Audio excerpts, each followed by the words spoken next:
There you go. There you Oh, go. Now we're live. now we're live. All right. Yay. Okay. Thank you.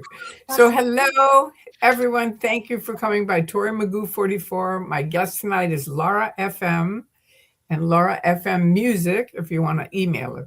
Yes. There you go, at gmail.com. Yes. So, anyway, um, we each have done many, we each were in Scientology for a long time.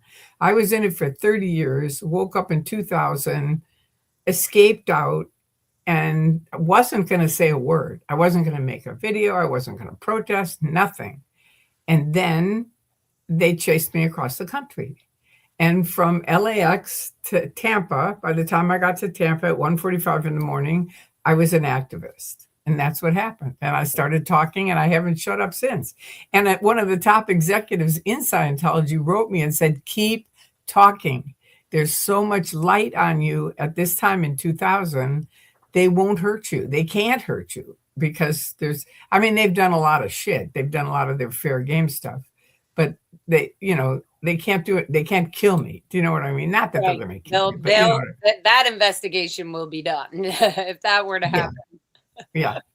So anyway, my guest tonight is Laura FM, who was born in Scientology and a part of the Sea organization. So we're kind of going to compare notes of public, which is what I was mostly, although I helped the staff a lot because I wanted to be in the Sea Org and was in the Sea Org for maybe a few months, but they routed me out because I take medicine for epilepsy.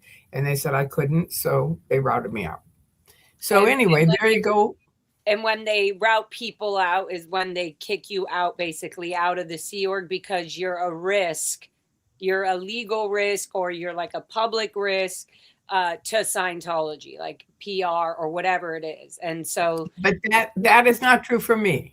They for, didn't well, I kick was me going to out. say they sort of treat everybody like, oh, they're routing them out, but they still needed Tory. They just, I Right. feel, in my opinion, I feel they didn't want to have any legal risk. And finally, somebody told them, like, I know based off of your stories that there was a point where you were like, I think your mom was like, she needs this medicine, period.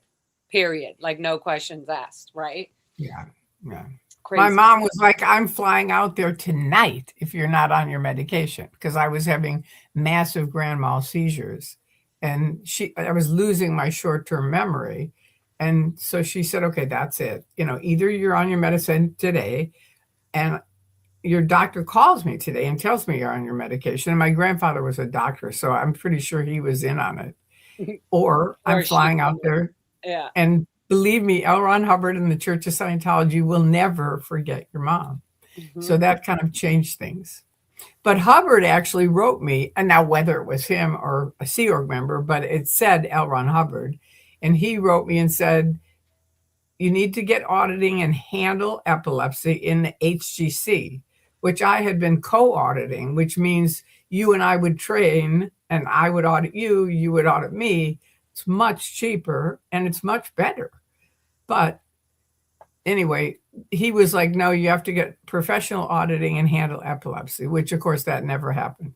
Right. So, And their whole um, stance on, I can't even say belief, because it's not like a religious belief that they don't believe in psychiatry or like mental health care and things like that. It's their stance right. on that. It feels like it just, they neglect so many people.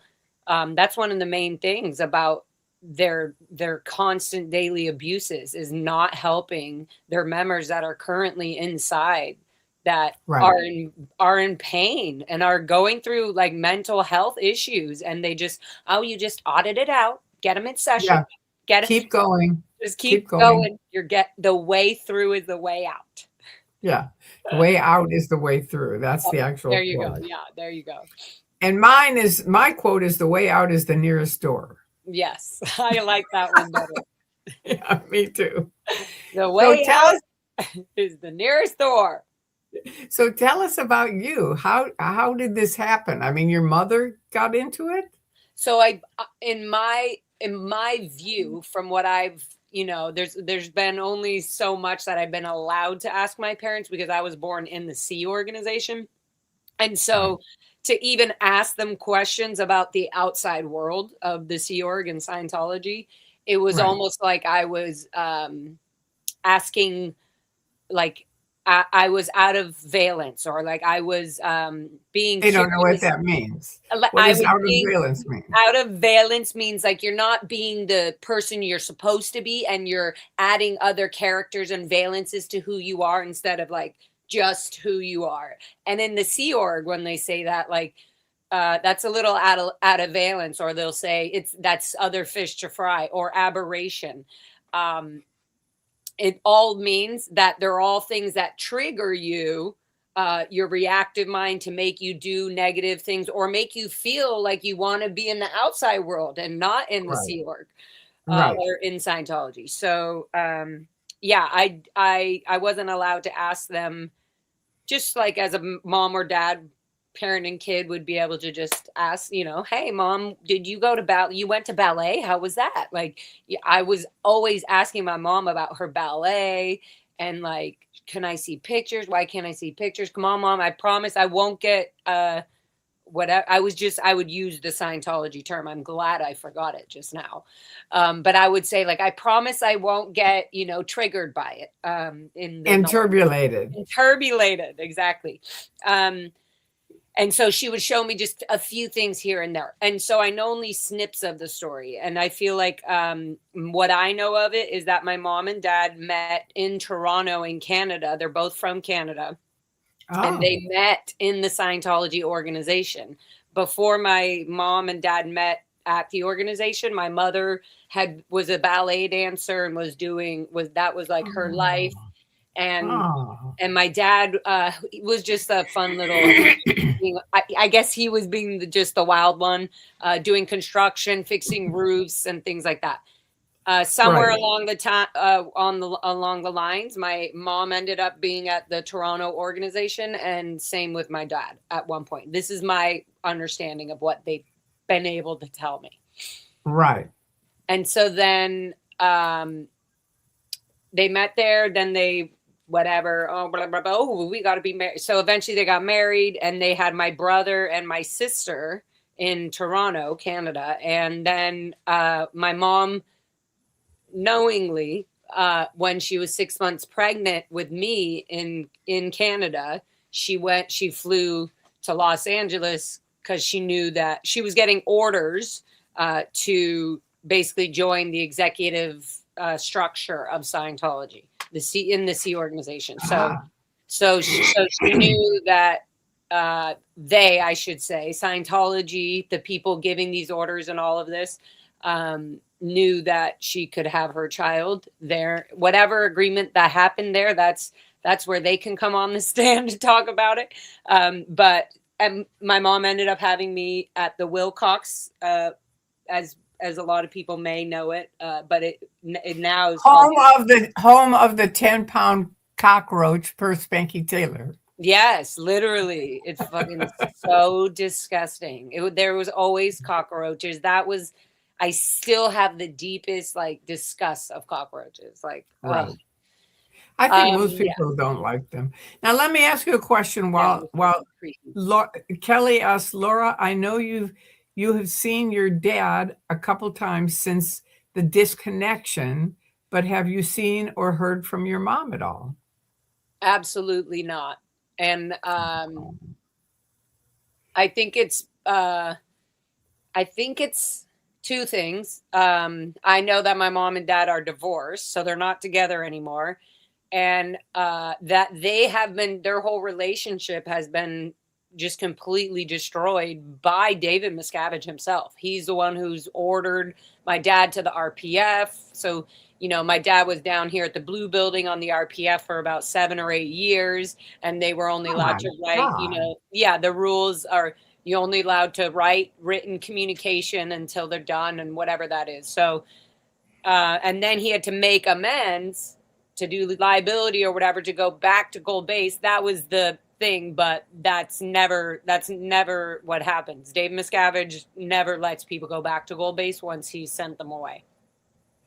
Wow. So after five years Interesting. of struggling with that, my dad was just, I think, eventually gave up, plus then started dealing with me, becoming suppressive and all of that. And now is allegedly remarried with somebody here at the Blue Building. Oh, your dad is? Yeah. Oh, Yeah. He's remarried to a Sea Org member, and me and Ashley were out like 1:30 in the morning, like a year. Well, no, not a year ago, maybe 6 months ago, and that's when it right. hit me hard. When again, I thought I was like fine with it, and then I saw him, and then I realized, oh my God, that's his new wife. And oh, hello. I'm trying to get this one thing out of my. Oh, so yeah, that's when it hit it. That's when I saw him, and it was all it was just felt shitty and Tori, just know you're not on the screen. Peekaboo. I'm not. Now you are. Now I am. Yeah. I can't. I can see where that would be absolutely awful. I mean, every day. You know. Right. It just feels like it really put something where it did two things. I felt really upset and angry. I was Sure. crying. I was like Sure. hysterical, back to like how I felt when I first saw him at the shrine. I was just like in shock. Like, Right. and then I was like, it took like a few days after that where I just was like, almost this idea I have of my dad is loving. There is love there, but it's almost this, fantasy or this made up idea of who I think my dad is. Because, to be honest, I would have felt by at this point that him or my mother would have left the Sea Org or something by now, where they would have been like, all right, we need to listen to our wild child daughter and see what the fuck is Right. going on. But they Right. know that about me, right? And so it felt very, Sure. I think that's what it that's the other thing it did. I think it made me realize that me screaming for my dad is not going to get him out. No. No, it's the Whether I same can for my. help it or not. Like whether if I see him again and I'm like, "Dad," whether I can help it or not, it's like I think I'm searching for some sort of feeling or some sort of like, fulfillment, from him Sure. that I'm not going to get. And for whatever reason that is, it's pretty scary. It's pretty deep either way. Like it's pretty Sure. scary whether, maybe he's done something so bad that he can't leave the Sea Org. Maybe he's so embarrassed. There's so many people inside the Sea Org that are gay and they've done, or people that aren't gay and they would never be gay, but they did something with another guy or something. And so in the Sea Org, they hold this on them like, oh, well, we know your whole life. How are you going to do anything in the outside world without? So I always wonder, and there's been many people you heard like, kids that either have been sexually abused by their parents or were completely neglected, that there's no feeling of like, oh, I'm going to go get that. I'm going to go try to get my parent back. And so I just realized like there's still that fear, whatever it is, whether my dad hasn't done anything as bad as some of all these other parents and things like that, other than complete neglect and hiding a bunch of shit from me my whole life. But I don't know what it is. He's mentally, I think I like learned something about that. There was something deep where I was like, well, shit, it is what it is. Like, I may cry every time I see him, but I also know more now the truth than what my dad has ever told me. And so, Good. yeah, it feels a little weird, but yeah. Well, I can share with you my experience from working with OSA. I was a volunteer with them. I wasn't on staff, Yeah. but I helped them out because I just did it. I've explained it many times. But the point is, their thing was every time someone was screaming, which was often, they would send me out to quote unquote handle the critics back in the day when they let public go out and handle the critics or try to. And even Sea Org, there were different people that would go out there and they would all scream at me. and I call it plexiglass, where it just whatever they said, which is usually about L. Ron Hubbard, he's a liar, he's a this, he's a that, and it would just bounce off. I wouldn't hear it, and that was it. And I would go inside afterwards, and they would say, "Do you really want to be friends with those people screaming at you?" Right. Right. And I would have to think about it, and I'd say, "No, not really, not really, no," because to me, it's better to just be yourself because you're a I very feel like beautiful. they asked me a question like that in my security they were like, "Oh, what are you gonna go do? Try to hang out with the other ex out ethics cadets that have left the Sea Org, Right, you know?" And right, I was kind of like, right. "Well, at least I can get on my feet and figure it out, I'm not gonna hang out with them, no." Yeah, right. But Couch that's what surfing. but that's the thing. They really do try to, um and thank you, Jacob. I Right. think you just put on 4.99. Thank you. Oh, Um, Jackie. Hey, Jacob. yeah, Jacob. thank you. Hello, Thank you very Tori and much. Lauren in chat. Yeah, that's nice. So I Um, didn't mean to totally interrupt you, but I was like, oh my God, that's a similar thing I've had, like with security, where they were definitely like, and they made us sign something that we weren't allowed to ask for help from other Scientologists or anybody we've ever known in Scientology. yeah, we didn't have that, I but was like, I don't know anybody outside of Scientology. So they were really helpful and really loving and guiding, you know, leaving the Sea yeah. Org. Oh, the critics were. No, I'm kidding. I was well, yes, actually. Well, they weren't critics at Yeah, the time, but yeah, my yeah, ex Scientology friends that they said, my ex Sea Org friends that they were saying I couldn't hang out with, and I was like, okay, you're not letting me go to any family because it's out PR. It looks like they're just sending their minor kid away. And look, she's going to spread all this bad stuff about Scientology. Like they had to structurally like know where I was going to be, right, they were going to put me because they don't want me convincing my mom's sister about what that right, like she doesn't want to start oh wait, so they didn't give you don't have your GED, okay, well, like I don't know what and so now I know, these were the reasons they would definitely keep us away from other non-Scientology family members and stuff. right, right, right. So, what was your day like, your daily life compared to mine? And then I'll tell you mine.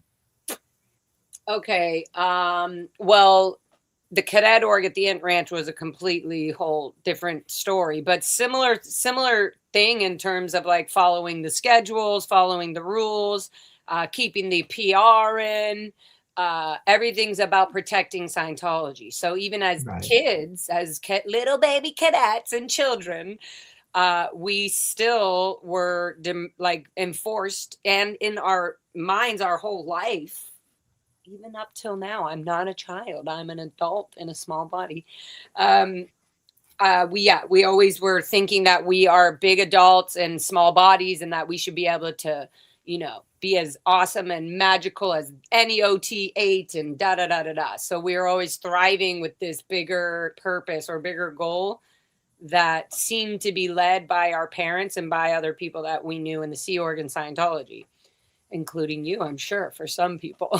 They're like, oh, Tori. And so that's why when you leave, it's also a good thing because you may have never had a conversation with people inside, like myself, like Sea Org members or whatever, but we internally recognize all the public. We know who's who. no, We I knew know. who all the SEAL were. I was very close to a lot And of the she was, SEAL. yeah, because you were, but yeah, I would say you were a branch of OSA, like I mean, literally. I worked at RPR. Yeah, I Even though Jeff Hawkins in his book takes credit for everything, that book would have never gotten to number one without our little crew that they hired. They paid me $1,000 a week working from, and I said, I'm only going to work from 8 to 1 because I have to co-audit in the afternoon. They said, okay. I said, how can you pay me? The Sea Org were making $35 an hour. right. She said, well, here's the policy that L. Ron Hubbard wrote. And it was a little handwritten thing about how they could hire professionals if they didn't have Sea Org trained in it.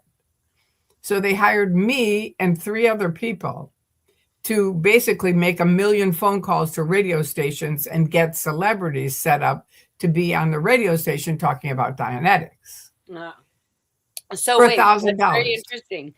I was gonna say, so $1,000 a week, a day, a month? a week, a thousand Okay, dollars a week. $1,000 a week. And bonus, this is why I say I definitely was a big part of it, because at a certain point we had hit every radio station, and this is back when the owners of the radio station would answer the phone. And we'd talked to all of them, done interviews with as many that would, and now we were at the end of the line. So then we went into self-analysis, which was the only other book in a library or in a bookstore that you could buy. Right. And they were trying to get people to buy books. Yeah, that's had the turning card thing. Recall a time, the self-analysis book. Right, yeah. The So disc of freedom. I know. But the point is there were 2 books. Right. Now The we've done every self-analysis. radio station in the United States, and everyone is either done an interview or not. Right. And Sharon Runyon, do you know her name? It sounds familiar, Sharon. Okay, Probably she was one of the PR execs. Okay. And she said to me, "Okay, we're toasted. We're done. We've already done all the radio stations. There's nothing else we can do." And I said, "Well, let me think about it. I'm going to go home and think about it." Uh-oh. And I came up with a 4-part series on Dianetics. And I came in and I said, "I've got a solution. We'll hit all the radio stations that did one interview, and we'll set up our series, a 4-part Dianetics series." And she said, "Tory, no one is going to do a 4-part interview for free." And I said, "Let me try." And I called the guy in Nebraska that was real nice. And I said, "Look, this is so popular in the United States, and I think your town might really like it." And he said, "What is it?" And I said, "It's called the Dianetics series." And it had, how to handle your kids with Dianetics if you get sick, Dianetics, da. Uh-huh. Uh-huh. And he said, "I love it. I'm going to call it L. Ron Hubbard Month." And that started the series. Wow. And those series we did for 2 years. We just kept writing new series. Once we hit the whole United States with all the radio and TV, So then I feel like they're pulling this recently too, as they really started overdoing again the Dianetics and the basic these books, and it's like this is the theme that has happened over your generation, and I'm like, oh well, Tory came up with these ideas. No. I came up with the series. That's what I'm just saying, the things that pushed stuff through, like that got books promoted. Things, but I'm just saying, make booms. But let me just say, L. Ron Hubbard was the guy who was really big on selling books, right? And that went on way earlier than me. So it's just my thing was because they couldn't do interviews with celebrities. Right. I came up with the series, and thus they could do the interviews with the celebrities, and thus more books were sold. So I was a big part of it, but I wasn't all of it by any means. Smart. But smart. It was, I hate that it's smart. But I'm like, I know. I could do this with some of the radio people I know. It's a really Math Foundation billboard and all the fucking foundations at this point. I feel like one thing that needs to be done more is radio. I love radio, right. And there's so much underground radio channels, and it's like, obviously the people on the top are either mixed into it all, or they're a part of it, or they're not saying anything because they're a part of something that they can't break up while they're in their position. There's something going on. And so I feel like, okay, well, let's get to the people who aren't on those things, which is like the underground radio stations. And like, so absolutely, I absolutely think that radio and TV, sure, but radio is more like people are listening. Right. So that's a good idea. That's something you and I can work on. Yeah. Afterward. Yeah. All right. So now you're at the Cadet Org, you said, and then did you finish that or not? So the plan with the Cadet Orgs is that they were having the cadets, do their it was Scientology studies and I think it was called regular or academic studies. And that would mean I guess, I can't even say because I'm learning that none of this happened. I can't say proper education. I can't Wow. say, because none of it happened. It was just like, Wow. okay, do this math book. And so and so's on this math book on this chapter. And it was just Wow. 2 hours a day, if that, with one supervisor. We didn't call them teachers. They were supervisors, right? Because Right. everything's so mixed. It's not even like you're learning. Not only is the history of the world that barely is being taught to you, Right. like, let alone basic language and stuff, it's mixed in with Scientology language and everything, Right. and how to learn. And I like literally, this was the number one book that I got retread. I had to retread this book so many Me times too. because they were saying this one specifically. Yeah. Yeah, because they were saying that I had so many misunderstood words, and that's why I was committing constant PT, present time overts. And so they were like, we need to just look, she needs to redo the dictionary course a million times, which that book is so hypnotic.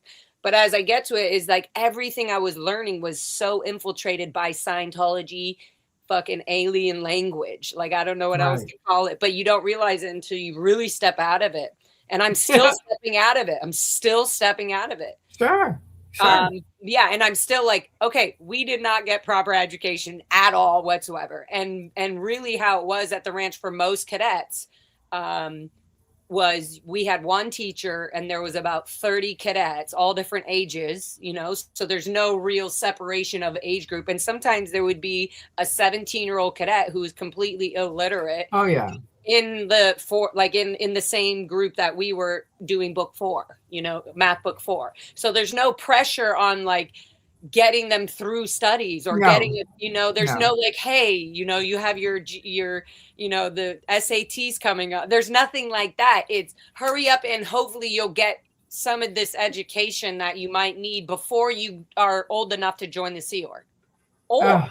if you happen to be smart and somehow you're a cool smart kid and you like go fast through it all, or maybe you're the parent of one of the children there, so you're accidentally giving them more time since they're paying attention more or whatever it is, right? And so they might get ahead mathematically or something. Then if they can be shipped off to the city to go take their GED test, out, and they're 16 years old, if they pass that test, they can legally work. And so they sent them to the gold base EPF.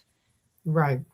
So that was always my life. And that was the only choice I really was thinking as the Int Ranch was, we're getting shipped to Gold Base. We're going to CMO, or we're going to be the future executives of the Sea Org and Scientology. And it's always we. We, right. No Right. individual choices. Very good No. call. Yeah. Exactly. Right. Yeah. And Now, even just so if I had my own free choice, I would go, oh no, what is my mom, my friends, I right. would start thinking they're going to all be so mad at me. So it was Right. always, my whole life was always a group structure. Yeah. Yeah. Now, just so you know, with me, and I want to clear this up with you because this started, I think, with Serge. Mhm. Because Serge's husband was the one who came down the street 2 years ago and started screaming at me and saying the reason Serge has problems is because of me and all the public parents who don't care about what happened with the children. And nothing could be farther from the truth. I mean, first of all, when you guys were babies, I don't even know if you were alive yet, but the babies that were in baby cribs next to their mothers who were regs, meaning they were trying to get money out of public, meaning people like me. The babies are on the floor. Now, first of all, everyone back then smoked. Mm-hmm. So you would walk in the org and it was like a casino in Las Vegas in the old days for anybody who's ever been there. I mean, it was just ungodly. And I would say to the executives, you have got to find a space for these children that is different from Scientology, way back then. This was 1969, 70. I would Right. start talking to them going, this is not right. And for people who go, well, wait a minute, I thought they couldn't have children. Back then they could. That came in the 80s when they decided no more children. And I was in on that also, what Right. really actually happened. And I don't know if you know that or not, but anyway, I was. No, I do. I do. I know because I've heard your stories. And so, About the um, gangs? literally about LA gang, like everything. You were like, this is Right, insane. This can't be like, this right. is why. Yeah. And then I But most New also, York don't know it. Most New York no, don't know it. because, okay. So this is where I think, and I'm speaking for myself. I'm not going to speak for Serge and Michael. No, I I'm do not asking you remember, to. no, I'm going to answer your thing. I do remember that. And I was very upset about that happening. I was like, About, oh, about about Michael? about Michael coming and screaming at you and that Yeah. whole thing. I also had my own like discussions with them, like, you know, whatever it was, where I was just saying Tori is not going to be the answer to, all of the parent. Everybody had their own thing. And I also do, and I'm just saying this from a child born and raised in this, and on a daily basis, literally trying to heal everything that I've got myself into and like learning from it all. And I do think that there is a lot of unhealed, permanent, I almost want to say permanent.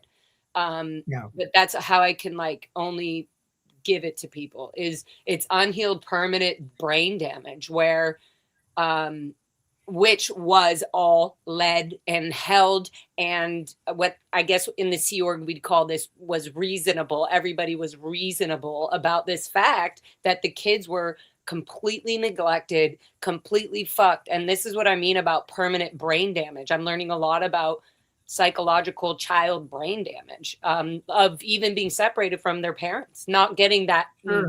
the nurturing, not even being able to Sure. run to them in an hour and cry to them and give that, like, say I'm freaking out, why am I getting abused, why am I getting beat up, you know Yeah, um they had that little parking lot, kitty that's corner where I from, was.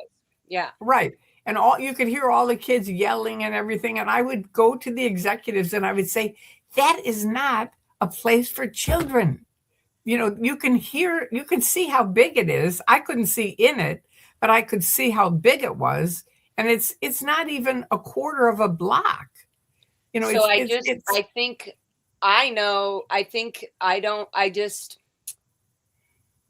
think even my question in that, if we're going to just, since we're talking about that, and I'm being really loving and I just got triggered. So I'm like, hey, calm down, Lara. Like I'm not, it's nice that I'm able to even talk to you about this. So it's nice. Even in that perception, I think my younger self is going, even if I wasn't around directly with you, but we go, why didn't you say something then? And then, or make sure something definitely, like, um, to me, it felt like everybody was so programmed. And again, it's like the mixture of the hypnosis and the real, like being under spells and under control of feeling feared. You can't speak out and say things, or you just got off this thing in session, so how dare you mention that there's kids not getting proper care because you don't have, like how they said with Leah Remini, like, who are you to be questioning where Shelley is, or whatever the remark was. I think that there's this stuck sort of behavior, and nobody's ever been able to heal from that. And so it feels like any older generation, being a child raised in this with no help ever, um, there's completely immature, unhealed trauma. And I think even for you get triggered because you were a mother that freaking didn't want to have, whatever. I'll leave that alone. But I think that, so you resent, like, because you're like, no, I didn't, wait, I was out of anybody saying something. And we're finding people like you were actually writing to LRH and fucking executives saying, this is getting really bad. There's like old right. emails and stuff coming up after the 60s and the 70s, the 80s, and it Right. was still going on. And so I think there's this like clearly nothing changed, and like, so there's a lot of upset, and it's But it's a bit like how we are right now. And for people that are for Donald Trump, I'm sorry, but I feel like he's totally ruining our country. And again, it's like, what are we going to do? You can talk to your congressman, you can talk to your senator, but they're not doing anything anyway, which is kind of how Scientology okay. was. I guess if we're gonna kind of do a political example, I guess it would be, and I'm not trying to say apology, because the apology is not being like, I'm sorry. But I think that if a political person came to you that was a hardcore Trump person, was like, hey, I'm fucking really sorry as a Trump supporter, what the hell is happening? There would be some healing or something where you're like, okay, I don't completely hate this Trump supporter, right? Right. Um, Right. so I think there's a lot of that needs to be done that hasn't been done at all for us, and we're like trying to pull it out of like, oh, group therapy and this and dancing and doing art, and it's like not, the deep stuff isn't getting healed enough. Yeah. So But yeah, I I could don't have say the to you, answer. I just understand the anger, and I just also know that obviously anger and upset, hurting and burning and fire on fire doesn't put the fire out. So, right. and I felt bad because you did help. I watched your videos. I watched them with my friend Jason Spallino in the art share when we shouldn't have been.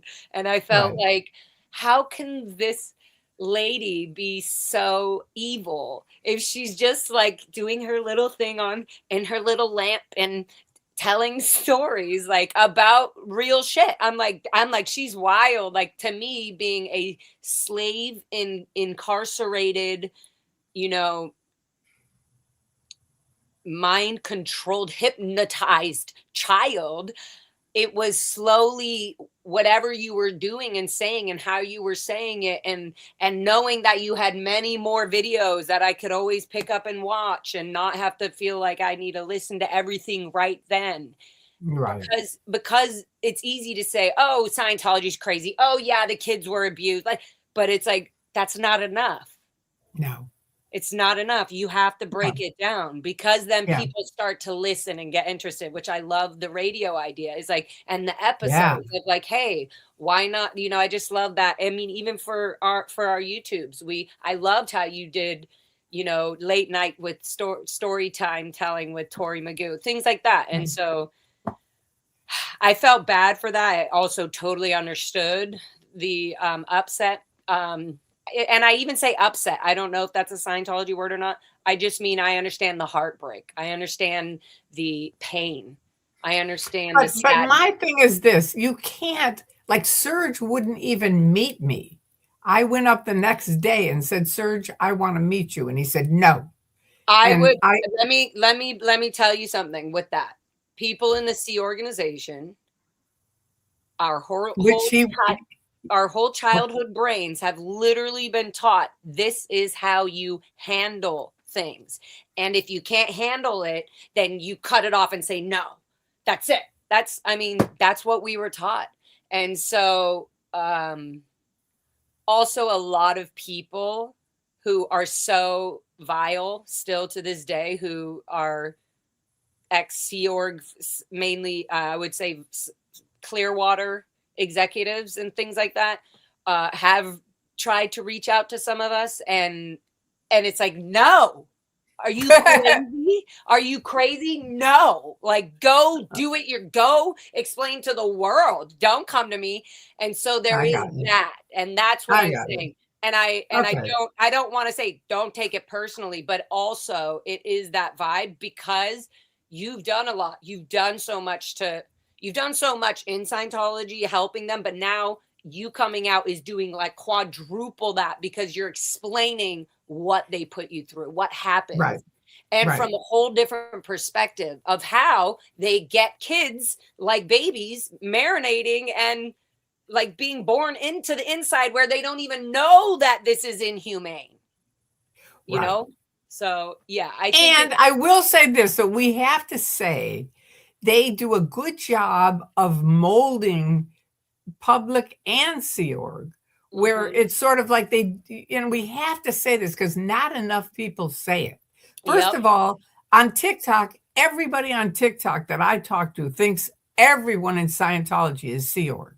That is not true. Nope. There's about 30% that are Sea Org, 70% that paid for their courses and training. And that's the way it is. And the Sea Org guys got totally screwed. The public got screwed in a different way. It was, Yep. I would still, if I had a choice, I'd take the public way because you guys went through so much isolated, insulated. I mean, we did too, but nothing as bad as you guys did. Nothing. You know, And it was like, it's I think the bad thing that is constantly permanently I feel where I'm like, wow, this is where I always feel like we never will never get that time back. And it was never our fault. I know that's so but weird to say, but right? It here's was the thing. I started when I left. You have to remember, I left all by myself. I yep, mean, I had the three people that helped me, but as far as people supporting me, like now, everybody's got so much support and other people to talk to, whereas there wasn't that much back then, for and sure. people I all the 100%. time. I totally agree with that. But But there let me is finish. But let okay. me finish. But everybody would put me down and say, "How could you be so stupid as to be in something like that?" And You mean I recently? Do you no, mean no, this no. This was happened in recently or 2000. before? No, no. Okay, This is okay, in okay. 2000. I was And like, that's what no, and that's when I came up with, have you ever seen The Truman Show? And these kids who were all critics back then, they'd never been in, but they all went like this. Oh my God. I said, that's Scientology. And Jesse Prince Mhm. took me aside and he said, do you realize we've spent hours and hours trying to explain to these people what the hell happened in the Sea Org and in Scientology? And none of them got it. But you walk off the airplane and say, have you ever seen The Truman Show? And they all get it Yeah, in and it's five like that. minutes. Right, right, right. Totally. And I'm sure that was the hip thing and all that, like during that time. So it was easy to be like, oh well, have you seen that? That's how can you explain that? You can't explain it. It's like a Right. whole movie was made just but for that concept. And then so Right. yeah, it's crazy. It's so disgusting that it's still they're still full throttle in the city and everything, and this was happening here, you know, in the blue building down in Los Angeles with the babies and the kids and all that, and the city, and even the doctors. There were some doctors at Cedar, like a doctor that was friends, who whatever associate whatever, Megan Shields would be sending these babies that were literally on the verge of dying to the hospital, to this specific doctor at the Cedar Sinai. And Wow. I'm just like, if that was happening now, that doctor would lose their license so fast. Megan Shields would have lost her license so fast. And it's so Right. it's just hard for me. Again, my own words. It is hard, and I'm doing it. And there are moments where I have fun with you and talk, and then there's some moments where I'm like, okay, yeah, that was a little tough. But I also think it's part of it. Like I'm learning that uh feeling a little angry or upset, again upset, feeling hurt or heartbroken or feeling painful about an idea of something that is just holding you back Right. can finally come out as anger when it's finally said. And so Yeah. I feel like anger is the beginning of the healing and all that. And so, yeah, that's what I say about that. There's definitely anger, and it's valid on all sides. Totally. And as far as you losing time, that's why I got into the Truman Show. My view when I got out, because people were like, how could you be in something for 30 years and not get it? And I Right. said, you know what? I first of all, the first 20 years of mine were pretty happy. I had there was definitely shit all the time because it was a cult. But Right. but in between it, I got married, I had my son, I loved being a mother. It was probably one of my happiest times of my life. So I can't say it was all bad. Do you know what I mean? And I put in with myself, I just put in a policy. I don't believe in regret because I don't. It's like what we did, whatever we did. That's what it was, whether it was right or wrong. We can certainly talk about it and hash it out and iron it out. You know what I mean? Like iron out all the wrinkles and stuff like that and go, oh, I didn't know that. I knew that. Right. That's the only reason I mentioned Serge, because how can I I help think him there are heal? Oh, some. wait. How can I help him heal if he won't talk to me? Right, right. And maybe he'll talk to you in 5 years, and maybe he'll talk to you in 5 minutes. Who knows, right? But Right. that's totally the point. And then the other thing is there to me, and again, healing is healing, right? Yeah, But This is when you feeling say right iron, now. this is healing, exactly. When you say iron it out, I feel like we iron things out, and then you tell me things, and I learn things, and I'm like, oh my God, like, and so I think that some people feel completely like scarred and burned by something, and that shirt can no longer be fixed. And I think that doesn't mean that an individual or somebody can't heal with that. I think uh maybe coming from a different approach or art, I don't know. And it doesn't matter. You don't need to be there. There's at a certain point, there's certain things that Serge hasn't healed with me, okay? Like we can Right. say that as well. I'm not okay with a lot of things that he hasn't healed with me. Oh, it's Right. all Lara's fault. Whatever. What? I can literally go right back at it. So it's Yeah. bullshit. And again, toxicity's toxicity. If you start touching or playing with it, it's going to be that. Some people are holding literal toxicity in their muscle and their bones. And that's like the only people that are going to get that out is them because they like Right. there's this Bingo. addiction with toxicity that you want to hold on to it because that's what you've been comfortable with. Right. Right. Feeling angry or, ooh, I'm not doing enough if I'm not angry and being aggressive. And so there's a lot of healing and breathing. And all I can say is that we need more support, not less. Right. Absolutely. Yeah. Absolutely. Now there's like 9 starred questions that I have to get to. And because of I'm this here. I'm on your time. I know, but on this laptop, it's really hard to read them. I have like a tenth of an You inch. want me to So read them? can you read them? Yeah. If Yeah, you look them read up, them. I can read them. It says, question for Lara. Do you have greater hope of reconnecting with your mom or your dad, and why? Um, I'm trying to not be toxic about this one because this person I've had issues with in the past, but I will answer this question. Um, I have hope is a tricky thing for me right now. Um, like I have hope for plants growing. I have hope for a kid to do better at school. I have hope for my friend to make, like the best on her tests or her scores. Like I have like that's I guess hope, like ooh, I hope you did well. Do I have hope for my mom and dad at this point at all? Um Right. I feel like they hate me. So, do I have hope? I can tell you this, I know, and I've never met your parents, but I know I've met enough parents who have disconnected from their children and etcetera, that I know your parents don't hate you. I know that. I know that they probably love you more than you possibly can imagine because they've done so much shit. They know they've done the shit. Yeah. Whether they're, like frontal lobe conscious of it or whether it's back lobe, but I somewhere was gonna they ask about know. that. Yeah. I'm like, Yeah, where is it then? Like yeah, the fucking way in the back of their head. But yeah, yeah, it is there. it's somewhere, It but reminds me of somewhere, that like Avatar. I don't know if you've seen Avatar, but like how they have yeah, the like they have that's why I know me and Audit and are we're doing a lot, not just me and Audit, right, but the right, people that right, are right. behind the scenes doing a lot of stuff.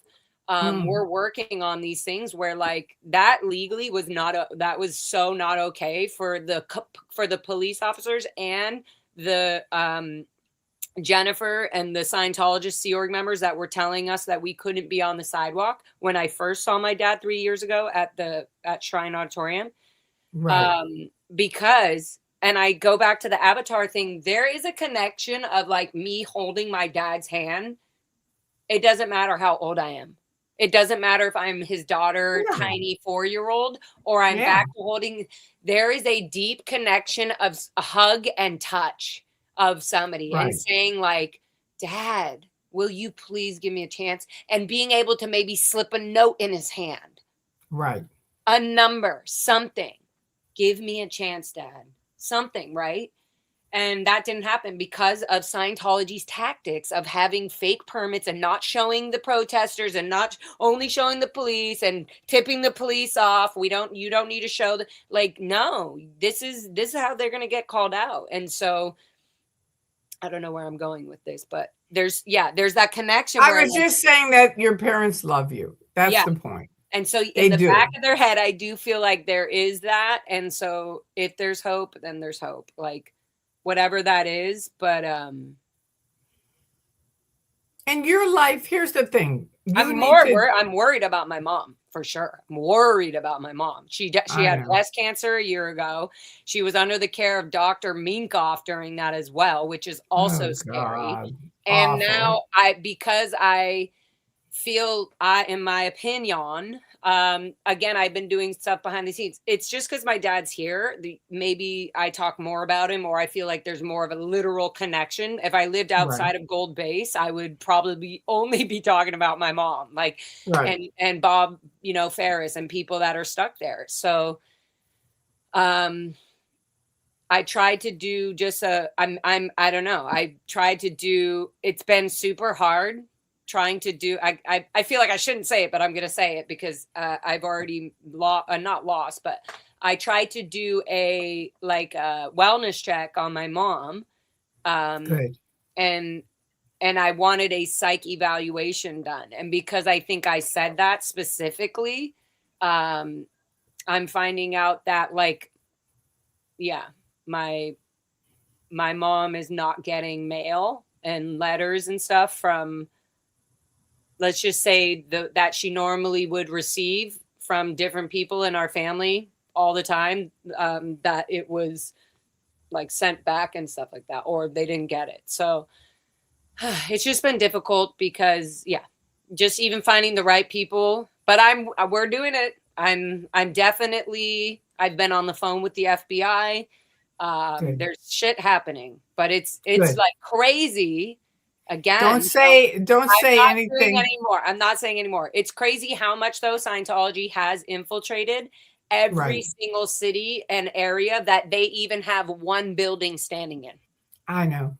Yeah. I know because and Tori knows because she was literally a part of how can we infiltrate getting more money for this or pulling this in, and how do we stop these protesters? No, I was not. No, I was not. I was saying about the Bob Minton stuff.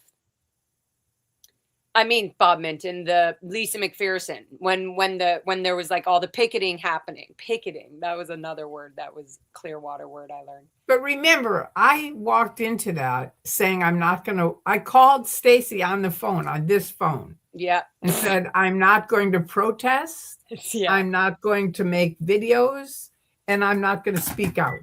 Right. Because I thought maybe they're just helping me so that they can use me, right?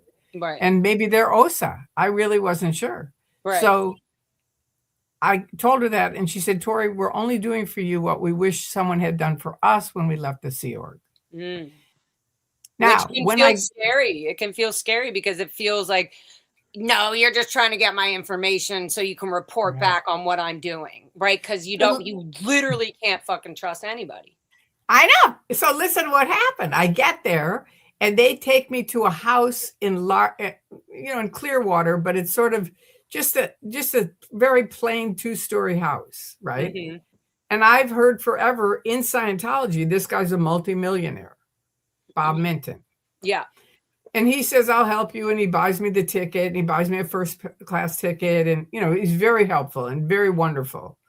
But also, now I'm at their house. We didn't know that Bob Minton was a millionaire at all. We were never told. But I did. Yeah, but I I know. I did. was just saying inside, like internal Sea Org, like the ones when they would literally put all your guys or all their faces on the walls to say, "This is Bob Robert Really? Minton." Yeah, they would put the worst images of them on the inside of where everybody comes in the Clearwater building to eat their food. And so you would see all the literally you walk by, I'm like, oh, these are SPs. They had them upstairs, downstairs, and anywhere anybody was eating. Wow. Yeah, but they Wow. never said like what they did or what just who did what. They just were like, these are SPs, and look, haha, we're getting them arrested by bumping them with a sign or whatever. I got you. But yes, So yeah, now I you forgot didn't what know I was going what to say. you were saying about Bob Minton, millionaire, and that he. Yes, continue. Okay, so I get to the house and they Mm-hmm. say you can stay upstairs in the guest room. And so I go in the room and it's a bed and that's it. And I grew up around money. My parents had a lot of, not You're a like, what lot of the money, but fuck is they this? were, huh? Yeah. Sorry, I was just Yeah. imagining. You're like, what the Yeah. fuck is this? Is this a I joke? mean, I grew up around people with money. Right. So they have nice houses, they have nice cars, that. So now I go into this house and they have a bed in their bedroom, a dining room table, and a kitchen table, and my bed upstairs. Mm-hmm. That's it. And so now, they fly in Bill Yachty and my husband, and, they're trying to get me to do various things, which I've talked about. But now I start thinking maybe these guys are OSA. Because look at where they're living. They're Right. not Right this there. is like Sea Org birthing shit. Right. And so I think maybe they're just working me over. You know what I Uh-huh. mean? And getting information from me. So Uh-huh. I faced Bob and I said, you know what? I don't know if I can trust you. Maybe you're OSA. And I say what I just said to you. Yeah. Look at your house. You have nothing. You don't even have a living You room look like you're couch. in the Sea Org. Yeah. You do. And that's what Yeah. I said. And he goes, Tori, we're leaving this weekend. We're going to fly up to my house in New Hampshire. And I said, okay. I'm thinking, all right, this is another bullshit thing. But we fly up there. Another scam. We get to this house and it's a 3-story. It's like where the Queen of England would live. I mean, it's just unbelievably beautiful with grounds for miles and miles and miles and just filled with love and beauty. And it just was like amazing to me. And it really showed me he is a multimillionaire. He's not going to be living in this house. Right. You know what I mean? And he was Without like, it. come here and get like fresh air and space. Yeah, and relax. So that's where you see the video of me, Magoo dancing in Boston, which Bunker videotaped. And I thought he was only videotaping them. I didn't know he was making a videotape about me. And so Bunker's getting everything. Afterwards, I got declared suppressive. And that's from him putting that video up. That was it. We went in September, and September 15th, I was declared suppressive. Wow. So it was like, and so I had decided, huh? Oh, no. You decided what? I had decided, Jesse Prince said, I said, I want to get my SP declare because I know they're going to declare me. Yeah. And he said, nah, they don't give them out anymore. Nobody has them. I don't have mine. Mm. And Jesse used to run the church with Miscavige. Yep. And I said, you don't have your SP declare? And he said, no, neither does Stacy. None of us do. Yeah. So I decided, okay, I'm going to get it. So now after a month of being there, I fly home to Burbank and I look around and they've ransacked my house. It's completely, everything's gone. So any records that I have of money that's on accounted Flag are gone. So I call Flag. And I say, I want to talk to the finance department. And they say, who is this? And I said, it's Tory Bazazian, which was my married name. They put me through to the Continental Justice Chief. It was like some 18-year-old kid. And she goes, do you want to know why you're talking to the Continental Justice Chief? And I said, yes, I really do. Why am I talking to him? Which, of course, I knew why. But yeah. I wanted her to say it. And she said, because you've been declared suppressive. And I said, well, you know what? And I remember I wanted to piss her off so she'd send me my SP declare. And so I said, and for people that don't know this, everyone in Scientology knows this quote. everyone. It's on every course, every auditing, everything. And I said, you might not know this because you're pretty young, but LRH wrote this policy. If it isn't in writing, it It's isn't not true. true. And she goes, I'll have it to you within 24 hours. And I See? said, well, I'll believe it when you send it to me. She goes, I'm FedExing it to you. And she did. She That's FedExed so, it to me. so you're lucky. You're lucky That, because my that's, and I'm that's how not you got it. And now you lucky. laminate it. No, I mean you're lucky you got it because that's evidence. No, that's like this Of shows. They course. literally, first of all, Yeah. the Oh, goldenrod. Can we talk about the I've, goldenrod? I've That's the used it whole. all the time. A I mean, the lot. goldenrod colors are the whole reason I do this poppin', and because I've learned through chakras and stuff that yellow and or these golden colors are very healthy. They're very Ah. good for the mind and the eyes and for bringing in light and good energy. So anyways, but I was going to say something about My SB declare. the SP declare. Oh, I was going to say my brother um this is was like a shit like shitty I felt good for him cuz I felt like I felt shitty. I felt like, oh, okay, well, he just finished the Narcanon program. And then I was like, knowing that my dad was going to make him either like join staff at Narcanon or like something, like, Right. and something. I knew there was going to be something. And my brother was like, I'm not fucking doing that. He's like, I didn't get fucking Good. sober for this. Like, like he Good. was really, he could feel that anger. It's that deep Yeah. child permanent damage of being fucking neglected your whole goddamn life. Right. And we say our whole goddamn life because we're still dealing with it now. And it's, how do we get that back? How do we undo that damage? Anyways. So, but they then I said I told he's like sister he like calls me and I was kind of like what are you like I was kind of like what's up like he's like you won't believe it. I was kind of telling him I'm like look you don't have to do the work for narc like you don't have to do that. I know that sounds shitty because you're back under the control of Scientology. I said you can like I said like go to Texas and maybe do like work for he was like they're giving me this other option of going to Texas and working for this guy on construction. And it was obviously a Scientologist owner construction company, whatever it was. So he ended up going to Texas. So he calls me one day and says, he's like, he's like, sister, I just got a phone call. They need me to go down to the ethics. And they said, they said, I'm doing a good job or whatever, but they said it's about you. Oh, of And I course. was like, I said, well, and I said, they said something. He said something. He's like, I don't know what they're gonna show me, but he was afraid. He was like, I don't know what they're gonna show me, but doesn't look good, And I was just kind of like, okay. I was like, Jarrett, you have to, see it. You have to see whatever it is. I told him, I said, if it's a court of ethics, I said, whatever it is, if it isn't written, it isn't true. So there, I said, I can't fix anything. I was kind of, in his little brainwash and my brain. I was still in like, oh, I have to play like a Scientologist right now. So I literally was like, if it's not written, it's not true. Like you have Right. to, they have to show you it in writing. And so then he called and when he got phone call, they told him, no, you have to come to the Texas the organization in Texas to see it in person with the MAA. Yeah, that's because they want to control him. And they did. And so he's like, he calls me like 5 hours later and he's like, you won't believe it.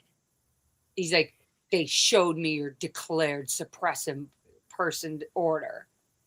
And I was like, I was shocked because I was like, oh, so I'm like officially declared. I was like, dang. And he was so like, not scared, but like, I think he doesn't like drama and healing. He doesn't want to go back to because it pisses him off. Mom and dad suck. So I feel like Right. he was just like, this is really gonna fuck shit up, it was just he was like, I don't like my job. I don't like working under these Scientologists. And now I'm being told my sister is declared and you know, I have to disconnect from her. Anyways, long story, longer or shorter.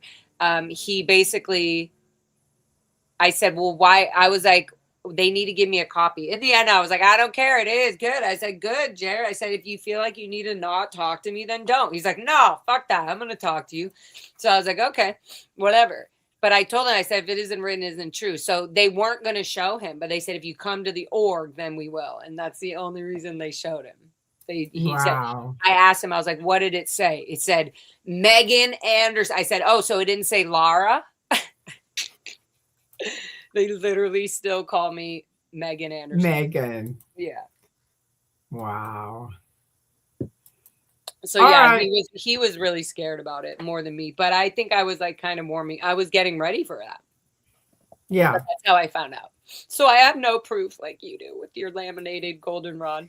I know nobody does, but I do because I made that decision early on. Yes, and Jesse was like, hey, you got to do something. You got to do something to make sure you get that. You're like, if it no, he didn't say no. Jesse didn't say that. Jesse said they don't give out. They don't give them out. Right. So you're like, well, I'm an OT and I know. No, it wasn't because I was an OT. It was just like, fuck these guys. I'm getting it. If it's in writing, think you had the information because you were higher up and you were working for OSA, so you knew that there was like this policy that's like, if it isn't written, it isn't true. No. I know you think that. You have a lot of things that you think about me, but they're not true. You already said about 5 things that aren't true that you think I did in my life that I didn't in Scientology. Okay. What was the only thing I did in OSA was the only thing. There were 2 things I did in OSA, 3 things. Mm-hmm. One was I handled Richard Tenney in Clearwater in 1979. That started me being a person working for OSA. And Milt Wolf, do you know who that is? Sounds familiar, but yeah. Anyway, he's an executive, and he called me. What did I say that wasn't true? So what was I said? You said that I was on the net and I was posting stuff and doing stuff, handling people on the internet, and I wasn't. Never. No, I never said that. I said before, way after that, I was watching you. Me and Jason were watching your videos. No, that I got. I never said that you were on the net. I said that you were after about the Dianetics things, about you saying that you were able to get the radio station or whatever to do series. Right. That's it. That's true. Okay. So let's get back to this. What were the other 4 things? I don't know. I can't. No, but you. I don't have. And you were working for OSA. That's not true. Okay, I wasn't working for them. I was volunteering for them. The difference is working. That's where I think there's issues, Tori, that you also have to be like, okay, working, volunteering. That's still, if I say somebody's volunteering for Scientology and working, they are definitely doing the same thing. No, they're not. Yes, a volunteer is the same thing in the Sea Org as Scientologist. If somebody demanding them to do something, if Odo has an order to do something, he will legally say, "Oh, I'm volunteering," but he's not. I understand. Now they're using volunteer. If OSA's telling you to do something, you're gonna do it. That's where you're saying. I'm saying you're working with them. I never said you were directly in the Sea Org and OSA, and I did. I'm not trying to. I don't think you have a confusion, and that's where we're wrong. I mean, that's where we're going back and forth. I'm trying to make it clear for people that don't understand the difference. And in the Sea Org, you are working for the church. That's it. Yes. You are working for them 24/7, whether you like it or not. And you're a perfect example of it. Public, where they're saying, Tori, we would like you to do X, Y, and Z. Now, I have a choice. I can say no. Or I can say, okay, I can do that. But it's a much different. Do you see the difference? To me, you don't have a choice. No, you but didn't have a choice. Exactly. But the only difference in my view as a child being born and raised, so we're talking about different views here. And of course, there's going to be different views. Fine. but I'm not saying things that aren't true. In my view, I look at Tori in that sense. If I was in the Sea Org in Clearwater, I'd be like, Tori is like high up. She works for OSA. I'm not going to know internally. I agree. Just like Kendrick Moxon. I never knew that he actually was in the Sea Org. I never knew that. I always thought wait, he was an wait. outside public lawyer. Don't scream too loud because you're hurting my ears. Let me Yeah, turn me like down. I'm just excited because I feel like I am pushing through something where we're clearing up a confusion. I had a confusion that Kendrick Moxon was never in the Sea Org, even when I was in CMOCW, which is like the messenger org, which I should know. I should be aware of all these things.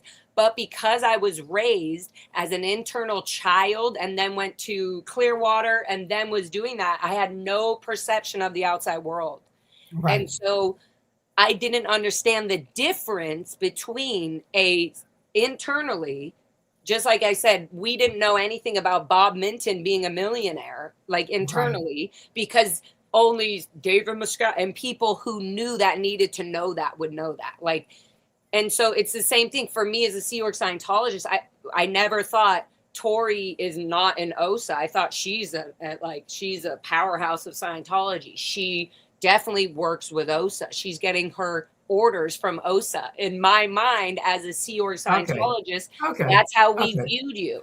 That's all. And that's fair. And I'm not saying Tori was in OSA, $47 a week for 30 years. And I know that you're trying to explain that to the outside world as well. There's a huge difference, but as an internal view, we're talking about our experiences and how like we viewed things and what our values were. We also thought that Tori was a very like, don't fuck with Tori. Like, don't mess with her because she's in with all the execs. And like, that's how we felt. And that started with you guys as little babies, just so you know. Because I was in with the Sea Org going, wait a minute, you're not helping these kids, right? It was a big deal for me. I did stuff that I have a lady that wrote so many KRs on me because I wasn't doing Scientology right with my son. And I would go in there and I'd say, this lady has never even come to my house. She doesn't know what I do. And, you know, I'm not going to answer her KRs. Right. After I got out, she had a party, or another lady had a party, but she was there. And some people from Japan flew in, and she starts bitching about me not raising my kid right. And I go, I cannot believe you are still running this shit. Anyway, that's a public thing where, you know, they write KRs on each other. But so that's what I mean right here is I'm thinking my immediate thing was, why did, like, I was never allowed to walk into, especially if they pulled me into ethics or they told me you're coming to HCO to look at a knowledge report. I was never able to be like, well, fuck it. You know, I was always like, oh God, another report. It was always like, so I just felt, again, you had this status of like, hey, I don't have time for this shit. There was some authority that you had where you were able to basically tell OSA, shut up. Like, nope, I'm not doing shit about this. And where we would get stalked by flag security calling us when we left the Sea Org finally, being like, what are you up to? We heard you were going out. Or, oh, you're starting to, like, and it was so stalky. That's so not okay. That's why it's so important that we clarify the differences. For sure. Because I mean, it's like night and day difference. And when people say to me, to allow us to get a little worked up, and I also work on my volume, but I'm not worked up, but just to clarify this, because it does have a lot of feelings, fucked up emotional feelings attached. And that's where I'm saying I understand certain children's viewpoint, whatever you want to call it, views, their feelings when they see or hear from older generation Scientologists. It doesn't matter if they were in the Sea Org or not. We kind of span it into this thing.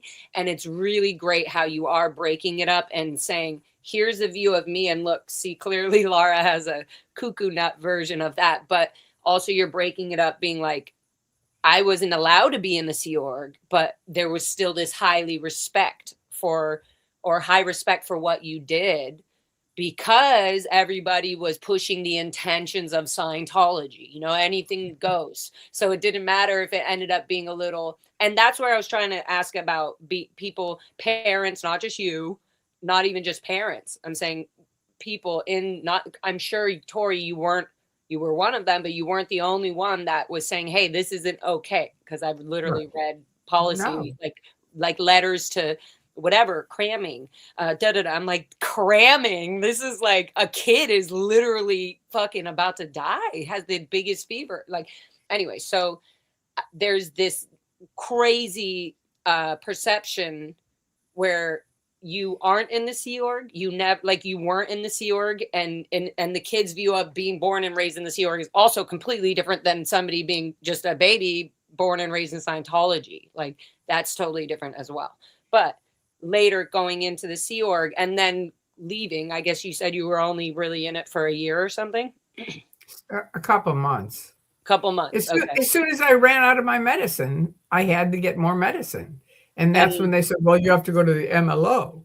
And I right, went down and it was this 18-year-old kid, and right. that was the end of it. And I feel that there's this, like, I feel like when reasonableness or whatever they call that starts, it's what it was. It starts with like that, where, oh, if we don't believe in psychiatry, then we can't allow anybody to be in the Sea Org that is doing you know what I mean? Like, but then they'll allow Tori to, be on the side of OSA. I don't know, whatever you want to say, not be in the Sea Org, but definitely you still feel like a uphold to, like.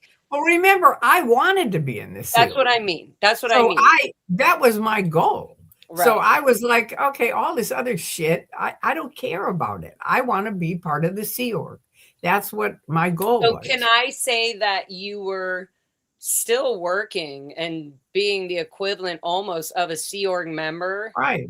Right. but just completely out of the Sea Org, whether we know it as legal reasons or medical, whatever? We know that that's Right. obviously the thing. They were like, Right. but also it's just so fucked up. Here's a side that the youngins, I believe, it took me a while to really see this as well. They had to make you decide a bunch of personal things about your family, but also that they make you still use you up right on the side, but without telling any of the Sea Org members, or saying, Right. really being transparent and honest with the rest of the organization as, like, to what really was going on. And, like, what if there Yeah. were other epilepsy cases? They could have been like, well, There I really was. The shouldn't other be. guy died. He died Exactly. at Flag. Yeah. Yeah. And So, but that's what got me with Michael, because he was like going on, and you could tell the kids were like, what is going on? And I asked him finally, I said, do you know I have epilepsy? And he said, no. And I said, okay, this conversation ends right here, because I nearly died. The doctor said 5 more minutes, Tori, and you would have been dead. yeah. That's how bad it was. Yeah. That's why I speak out, because Scientology is that abusive. You had a child abuse that was awful, and I have a physical abuse that is the rest of my life. Yeah. And it's permanent. It's Yeah. permanent in my brain. It's brain damage that I can't change. And I mean, I can, in that I stopped, because I used to say all the time, I can't remember anything all the time. And so I'd forget everything. And one day I just decided, okay, that's it. Stop saying that. And so I just changed it, and I go, okay, I can't remember it. Okay, I can remember it. You're going to remember it. You're going to remember it. And now my memory is coming back. It's getting a little bit better. It is. Yeah. Yeah. So, but that's another, permanent damage that they did. Right. And I want people to know, don't get into it. If you have a physical condition, don't get into Scientology. And that's why I got upset because I knew more about you and your condition, and just more about you and your past. And that's why we've been able to have fun and protest and whatever. And so I did feel like, and it's pretty shocking, because Michael normally is more of somebody to me that feels like he would, like, kind of, heal things or bridge people together, and so, yeah, I was like, whoa, it was kind of surprising. I know. I don't know him, but he seemed like he'd be a nice guy, but man, he wasn't. Yeah. He isn't to me. But anyway, so there I you go. think there's a lot of unhealed Uh, and what I mean by immature, it's literally like we were children that were never allowed to mature right. Right. So I don't mean immature in a bad way, like, oh, you're so immature. I'm not meaning like that. I'm saying, even for myself, we were Yeah. not matured and let to be and grow the way, and only certain ways. So yeah, Right. our solution box is empty, or in some cases it feels empty, and or our toolbox of how to resolve or talk about things isn't there. And sometimes, and then sometimes it's totally there and it's fine. And so yeah, yeah. And protesting Scientology is very triggering. It is. Is it? See, to I me, mean, it's very healing. it's healing, but that's triggering is healing. When you, if you get triggered by something and you can catch it and see it for what it is, I feel like that's why I do it. Like, that's why I'll go back. There's always something that I'm like, ah, that felt good. That felt good that I did that, you know? Okay, Yeah. good. Good. Okay. Yeah. Now we have 11 questions that we have to answer, and I can't read them. So you have Okay, to it read says, them. does it matter to you, not to me? 46 says, two lovely ladies speaking truth. Thanks for all you both do. Oh, thank you. Does it matter to you, not to me? Thank Thank you. you. All right. Next one. Same, doesn't matter to you, not to me. Thanks for this, ladies. We all heal in steps. Member for 6 months. No, what is it? Question: who was? Are we going back to that one? No, what was the 6 months? Oh, this is, does it matter to you, not to me. He's been a member of your channel for 6 months. Oh, yay. Thank you. Thank you. Thank you for letting me know that, Laura. Okay, Yeah. so what's the next one? The one, it says, question: who was that woman you captured picking flowers at Blue? Sarah Gualteri. I think you were really close with her daughter. Yes, her daughter is Gayla Gualteri.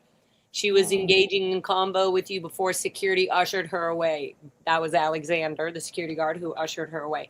She was one of the parents of one of the kids I went to the Int Ranch with. And I caught her on Sunday CSP, doing her, having her little And moment. what is CSP? Just for anybody who doesn't. CSP is, it's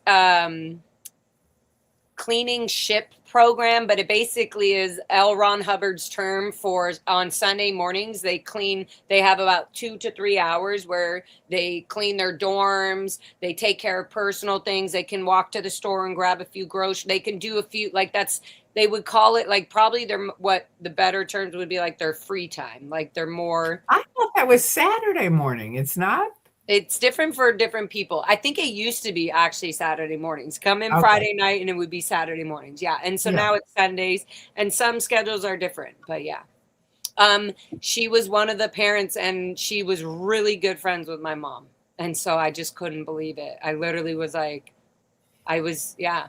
I still look at that video and I'm like, I can't believe I was able to tell her anything I did, and just how lightly I was able to tell her. Right. It was All intense. right. Next one. Next one. Aloha JB808 gifted 10 ToryMagoo memberships. Oh, wow. Woohoo. Hallelujah. JB808. Thank you. I don't know how to put it on the screen, or I would, but I don't know how. Kelly, You if you already know are how, doing it. Yeah, you're doing it. am I? Laura, your growth over these few years has been so inspiring to watch. Kelly, it's been wild. It's been wild, but I've definitely learned a lot. And I've learned how to be, I think the most that I've learned is how to let things be, and heal where I can. And when I'm not ready to, try to address other things that I can heal, because it always brings me to that. So I I think you've still done feel a like I'm great in the job, middle of it. I'm in the middle of it for sure. but you're doing a really good job. You have I'm to doing, really, I appreciate it because I feel like I get more inspired by art and music. So I love that I'm going back to that more, good, because I was getting good. too into the whole psychosis of like, no. And so I'm doing what is good for me, which is like doing all city stuff, starting my whole paperwork and everything for my lawsuit against Scientology, continuing my FBI report stuff, multiple things. So I'm in the middle of it all, and I feel, thank you, Tori, for you as well. For letting me like kind of be rough with you sometimes, and I've been upset around you so many times, and you've let me be, and then we've come back to it, and then we cleaned it up, and I just like that, so thank you. I love you. I always have. We're fighters. We're We're both fighting fighters. through our love. I I know. I know. We're both totally good at agree, it. and I really Yeah. appreciate what you have done and what you've spoken about. And the truth is, I like, a lot of us ex Scientology kids wouldn't be speaking up if we hadn't heard a bit of the beginning of your videos, Tori. So, I'm Many saying that, people have told me that. Thank yes, you. it was the older Yeah. version. Like, I know I still watch your videos now. I'm saying when Tori was, when us kids were like, our mouths were permanently sealed closed, or our brains were going to explode. We literally would just like that. It would be like you, and then another video randomly came out about Jason Begay and Mark Right. Bunker. Like, oh no, this is a crappy video, but I'm gonna watch. Like, it felt so like, holy crap, how did they get Jason Begay to speak about all this? And the way he I did know. it was so fresh, So I great. feel, in his mind. And Mark Bunker knew that. Like, he just was like, holy crap, speak, just speak. Yeah. Like, and And so I was there. yeah, He mentions, he goes, right, Tori? And I'm like, oh yeah. yeah, crazy. Yeah. Can I ask, what did you have, like, were you deeply connected with Jason Begay at all, or Not at no? all. He I just, think because I was one of the original people speaking out that yes, were available here in LA. And so Mark was here to interview him, and I don't think he wanted to be alone. So he said, just come with me. And I said, sure. You know, I nice. I knew I nothing know about that him. also. You do have this recognizable face from, old, I'm serious, from other magazines or older photos of Right. whatever. Like, in Scientology, they always do the Freedom magazines and all these fake little, it's not just their events, it's not just their Shrine Auditorium and all that. They literally have their own magazines and, whatever's. And so even internally, we would look at the magazines, and so there's this constant reminder, like, who are these, like, the big whales or the big money donors of Scientology, and who's fighting for our Commission of Human Rights. Oh, you know Right. what I mean? Like, so we always see that. And so I feel Right. like it was wild. I just remember being in the lofts at the art share and being with Jason, and like, we're in like low lit room, and we're watching you, and it feels like we're there in the room with you because we're sneaking and we're watching this. We shouldn't be. It's late.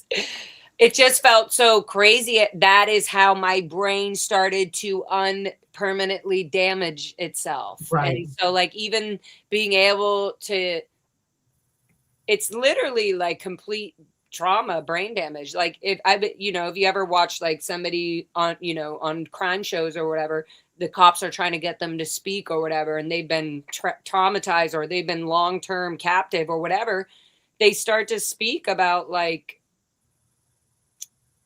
they only get them to speak about certain things that once they go into their mindset, so it Right. takes time, and it's, so yeah, yeah.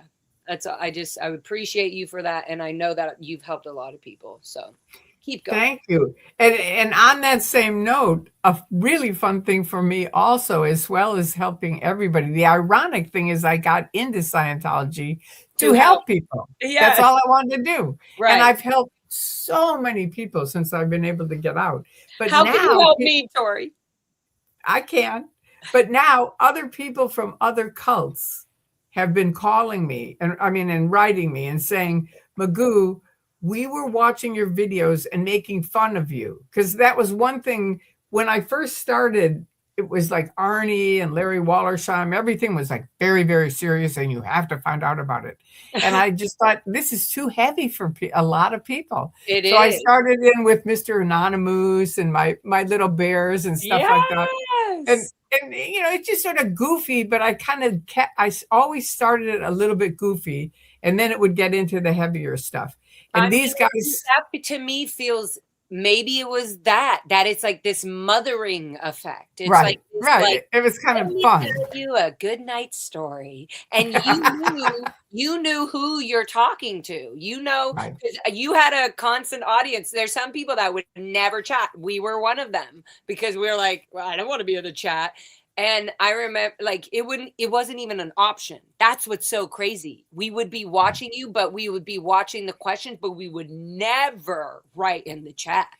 Well, me neither. Same thing. Yeah, And same same thing. thing. I And was so, the same. yeah, it was just wild. And so, yeah, yeah, keep But going. the Jehovah's Witnesses wrote me and said, we were making fun of you and laughing at you.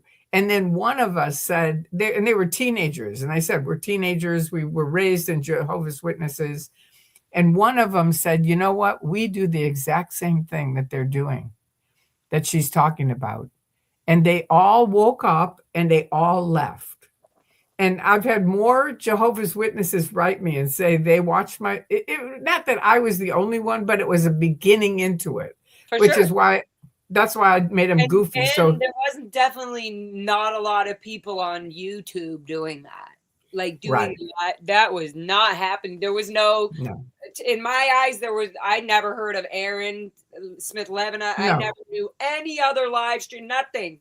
I don't even no. know if that was happening actually at There that time. wasn't live stream. We just made videos and put them up. And that's what I mean. That's like, and it would Yeah, just be comments, whatever was in the yeah. comments. Like, and me and Jason or whoever were watching would be like, oh, look, somebody asked her about Xenu. Like, oh, isn't that the thing we're not supposed to talk about? Like, so it was just, and I was like, so what is the Xenu thing?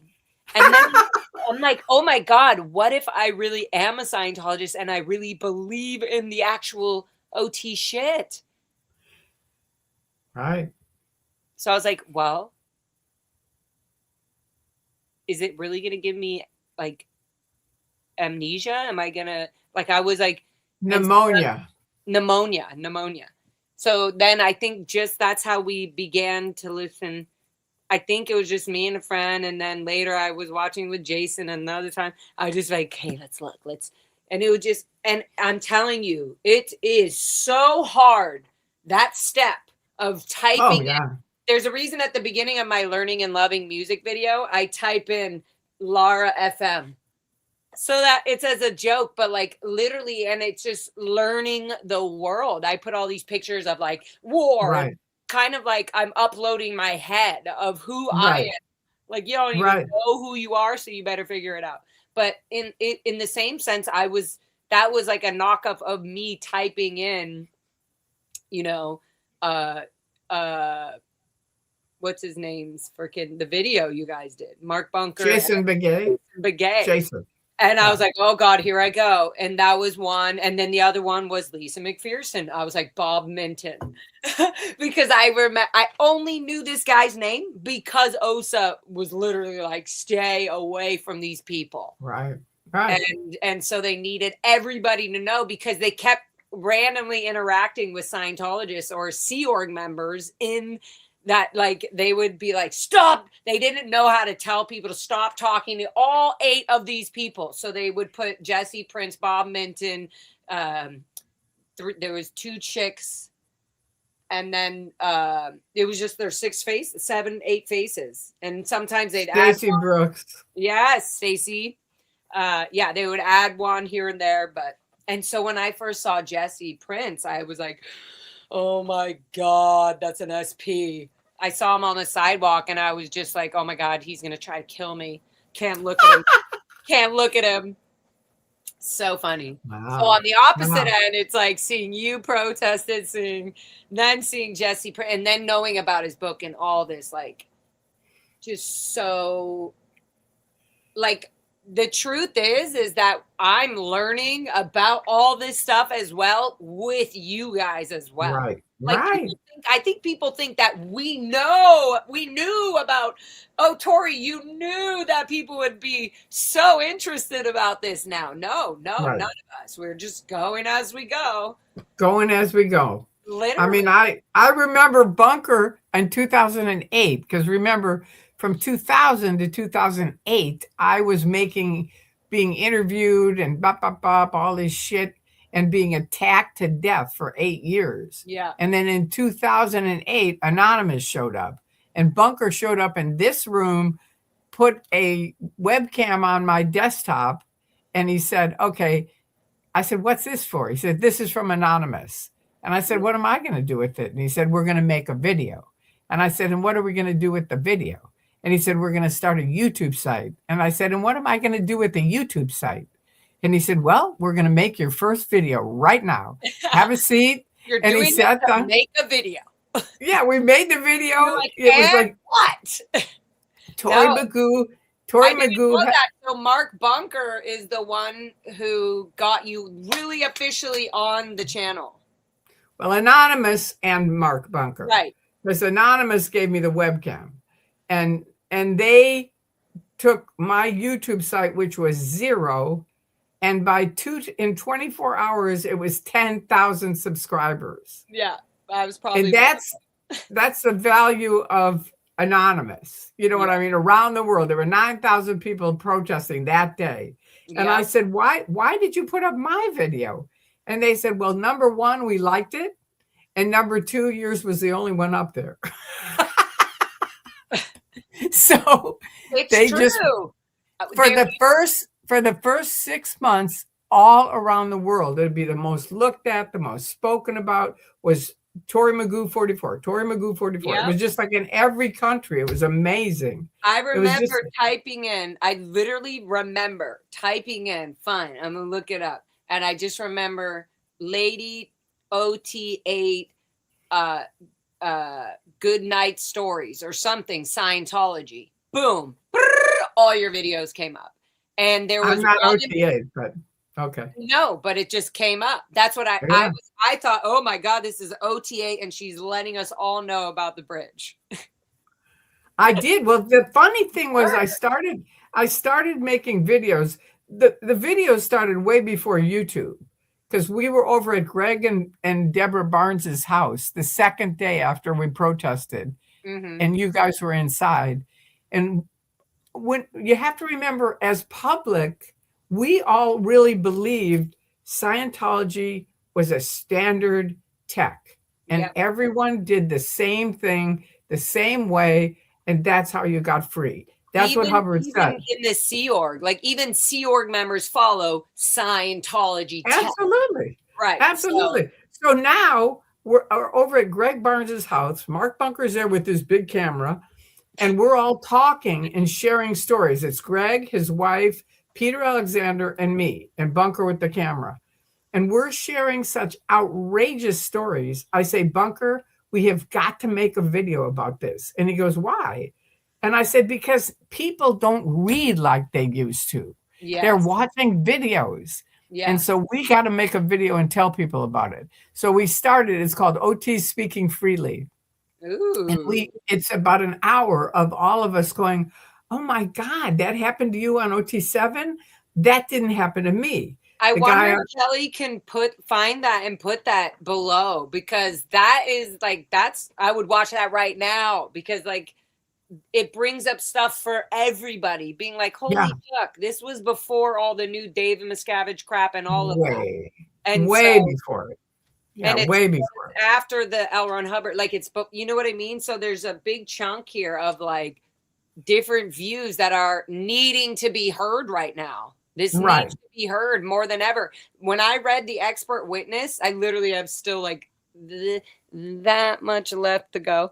But I think I already know the whole story. But still, there's details in there that I'm like, oh, what the F? Why is this not? And that's by Jesse Prince, for anybody.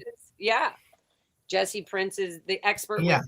And he has his other books. And he's he's doing another book too. So. Right. And are you going to, okay, I have a question, Tori. Are you going to do a book?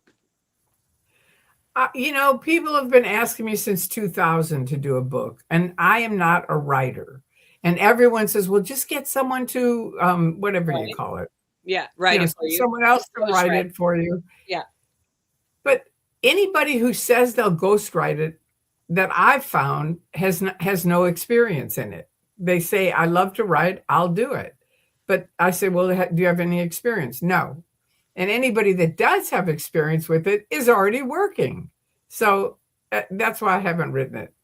That's all. That's all I can say. I Oh, need sorry. to. I was saying get the link for Kelly B just asked. Sorry, get what? And I meant get the link that of the video she's talking It's about. OT. It's OT's Speaking Freely, I think is the name of it, but I think it's over on Mark Bunker's site. Just I to put think it um in the the link. description down below. That would be so cool. But anyways, Right. yeah, I'm gonna look it up later. But what were we saying about I don't know. I right don't have a before short-term memory, remember? this? Right before this, you were just saying I feel like I have short-term memory too. When I speak, when I give talks, I Uh-huh. tell people what happened to me with Scientology and epilepsy, taking me off my medicine, Right. and thus I don't have any short-term memory. So someone in the audience has to remember and listen and pay attention to what I'm saying. Oh, we were Because, talking about the book. The book. okay, because They let are. me just Somebody said finish. I would love an autobiography from Tori. Okay. So I'm like a tree, and you get off on a limb, and then if I get off on a little branch, I can't remember where I was. And so every time if No I give a brain. talk, someone in the audience will say, I'll do it. And they're really good at it. Yes, I love that. And I love that. It really helps. So I So feel like thank we you. were talking about the book thing, and Aloha JB808 said, I would love an autobiography. That's how I I remember was it. just Oh, going to we were say talking about the book. he's always really good at remembering what I'm saying, and I appreciate it greatly, JB808. So I feel like I can help you, Tori. Um, First of all, I feel like uh, you're right. Sorry, you're my what like a million miles per minute. You're right about for your story and what you've been through. Like I have my own issues of not choosing somebody or something and whatever because I need somebody to do it with me, but then at the same time I'm also like, well, I also want to have my own drawings and this on this part while I'm writing it, like then I get all artsy weird about it. But for you, I feel like your message has always been also your voice is very fun with your story. So I feel that there's definitely people that would type away, write up your story so you have some version of a book that you can release. And I feel like you should do that ASAP, which can be Okay. done really easy and it doesn't have to break down all the personal things. And you could Right. also do, on my own opinion, a personal little booklet where it's your personal stuff and your own notes of life and adventures. Who knows? Right. Another thing I do suggest is I don't know if you've ever gone back and watched any of your old videos or anything, but it would be really fun with the chat now to have you know how like other streamers will do a like go over their stream or talk about somebody else's stream and they'll have the video up. I feel like you can have your video up from those older days of even when from us like kids that were like afraid to hear all this information you were getting, and Right. anybody coming in would be like, what is this? But then if they stayed long enough they'd get hooked. They'd be like, oh wait. Right. And then your voice and everything gets so it's hooking. You get hooked to it. It's like, oh, here's story like, and so it's very important that people also hear your story how you're saying it. And it's not all about just reading the book because everybody imagines how you're saying it. And Right. they can hear it that way, but you could be meaning something totally different. Even me, Right. when we're talking to each other, I'm like, wait, I'm trying to say this, blah, blah, blah. And so you're like, okay, we figured it out. But it takes, thank God we can see each other and talk. Whereas like Yeah. the book is like a lot of people. So I do think I really like this idea of you, whoever, if you would like, whoever does help you write your book, if they also capture your audio and maybe you're in an actual professional studio where it's not a person, it's a company that really loves your story and wants to do it right and says, okay, we'll do this for you. You know what That's good.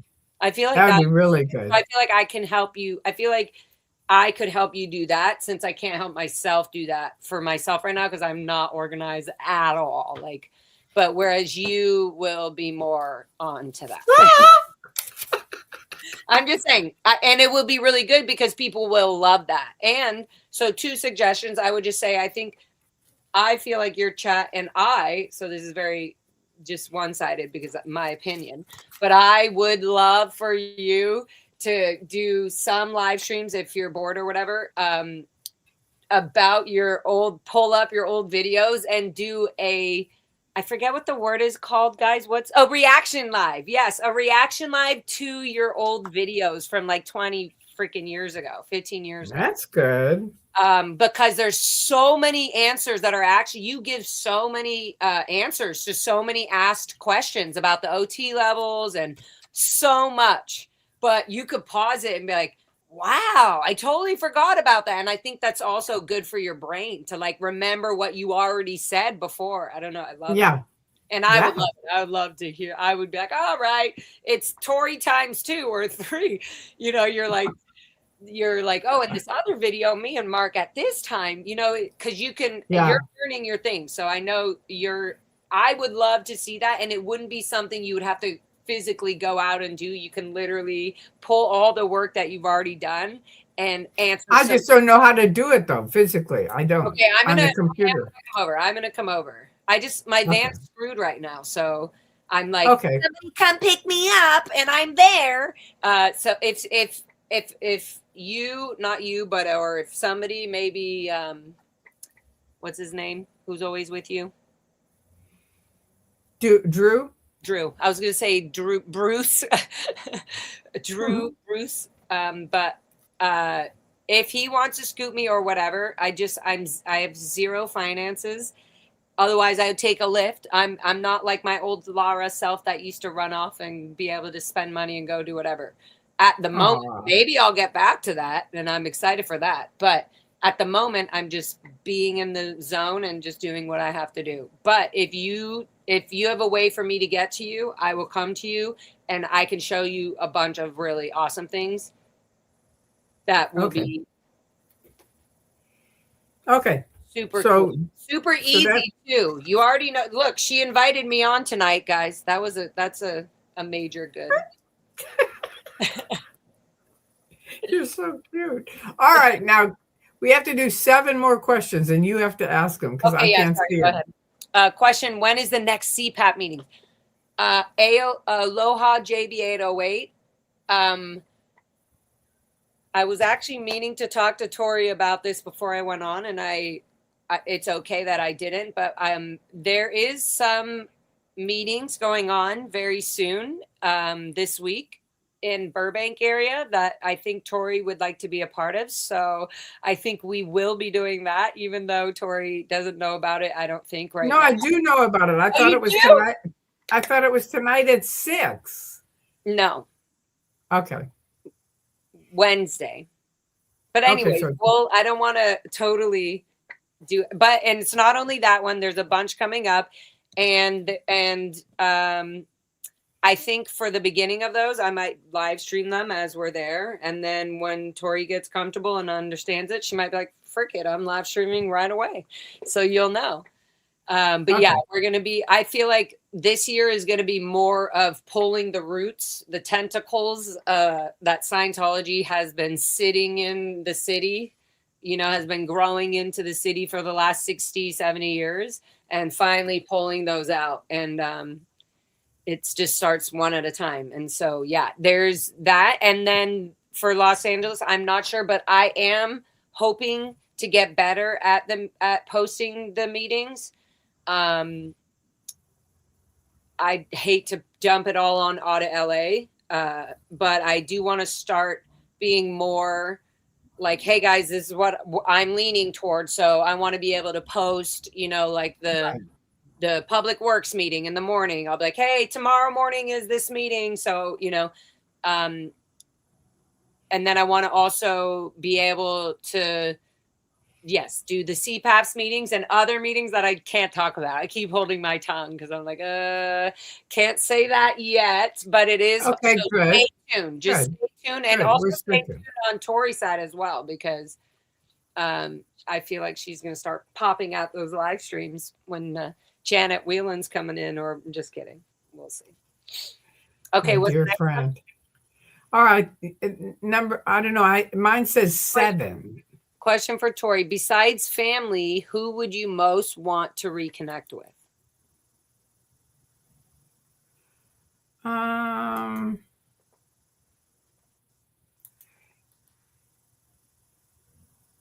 I don't know. That's an interesting question. I think number one, even though I'm kind of mad at him, but it still would be my ex-husband, even though he is family. Oh, And no number two, family. I know, but I don't care. I want to say it. And number two is just some of my old friends that were my friends. They're not my friends now. And Andreas really pointed that out. What kind of friends could those be if they're going to leave you because you changed your mind? So they're not really my friends, but I know they're in the Truman Show and they're fucked up. And some of them I would like to talk to. And most of them, well, a few of them have already died. Kathy Yachty died. And Phyllis Berker was a dear friend of mine, and she died. Her daughter is still alive, and I'd like to talk to Denise. Her name's Denise Duff, and she's. Yeah. I'd like to talk to her. I really would. But Al And Rabisi and their whole family, huh?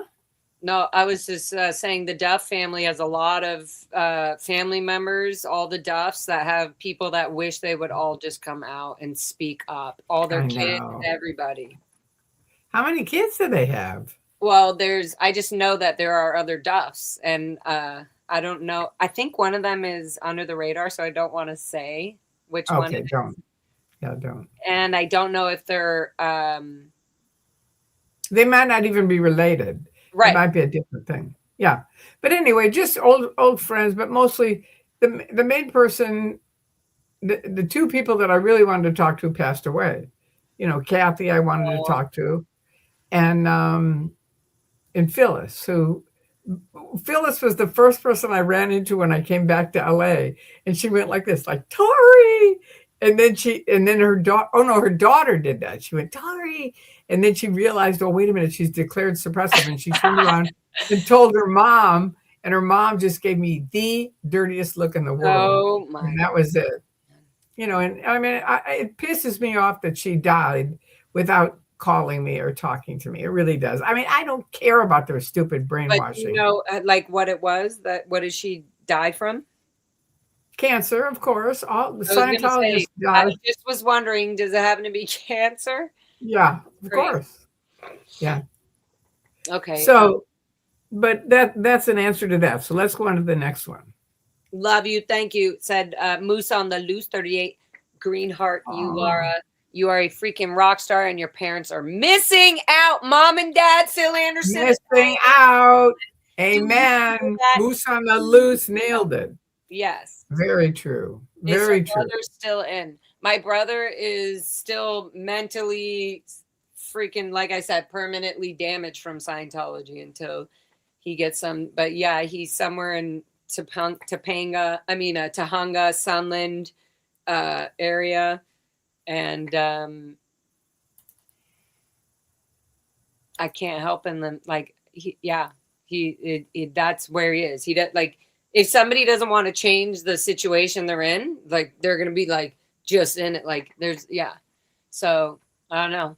I would love to be able to support him and get him freaking into a whole new life and everything, but I have to heal myself first, because I really can't handle another person right now. There you go. All right. So what's next? It We're appears that down to overall structure and direction were set by L. Ron Hubbard, and that is where the ultimate accountability lies. Lupita, I agree. It's like anything L. Ron Hubbard wrote, and a lot of people may disagree, because some people may be like active Scientologists but anti David Miscavige or whatever.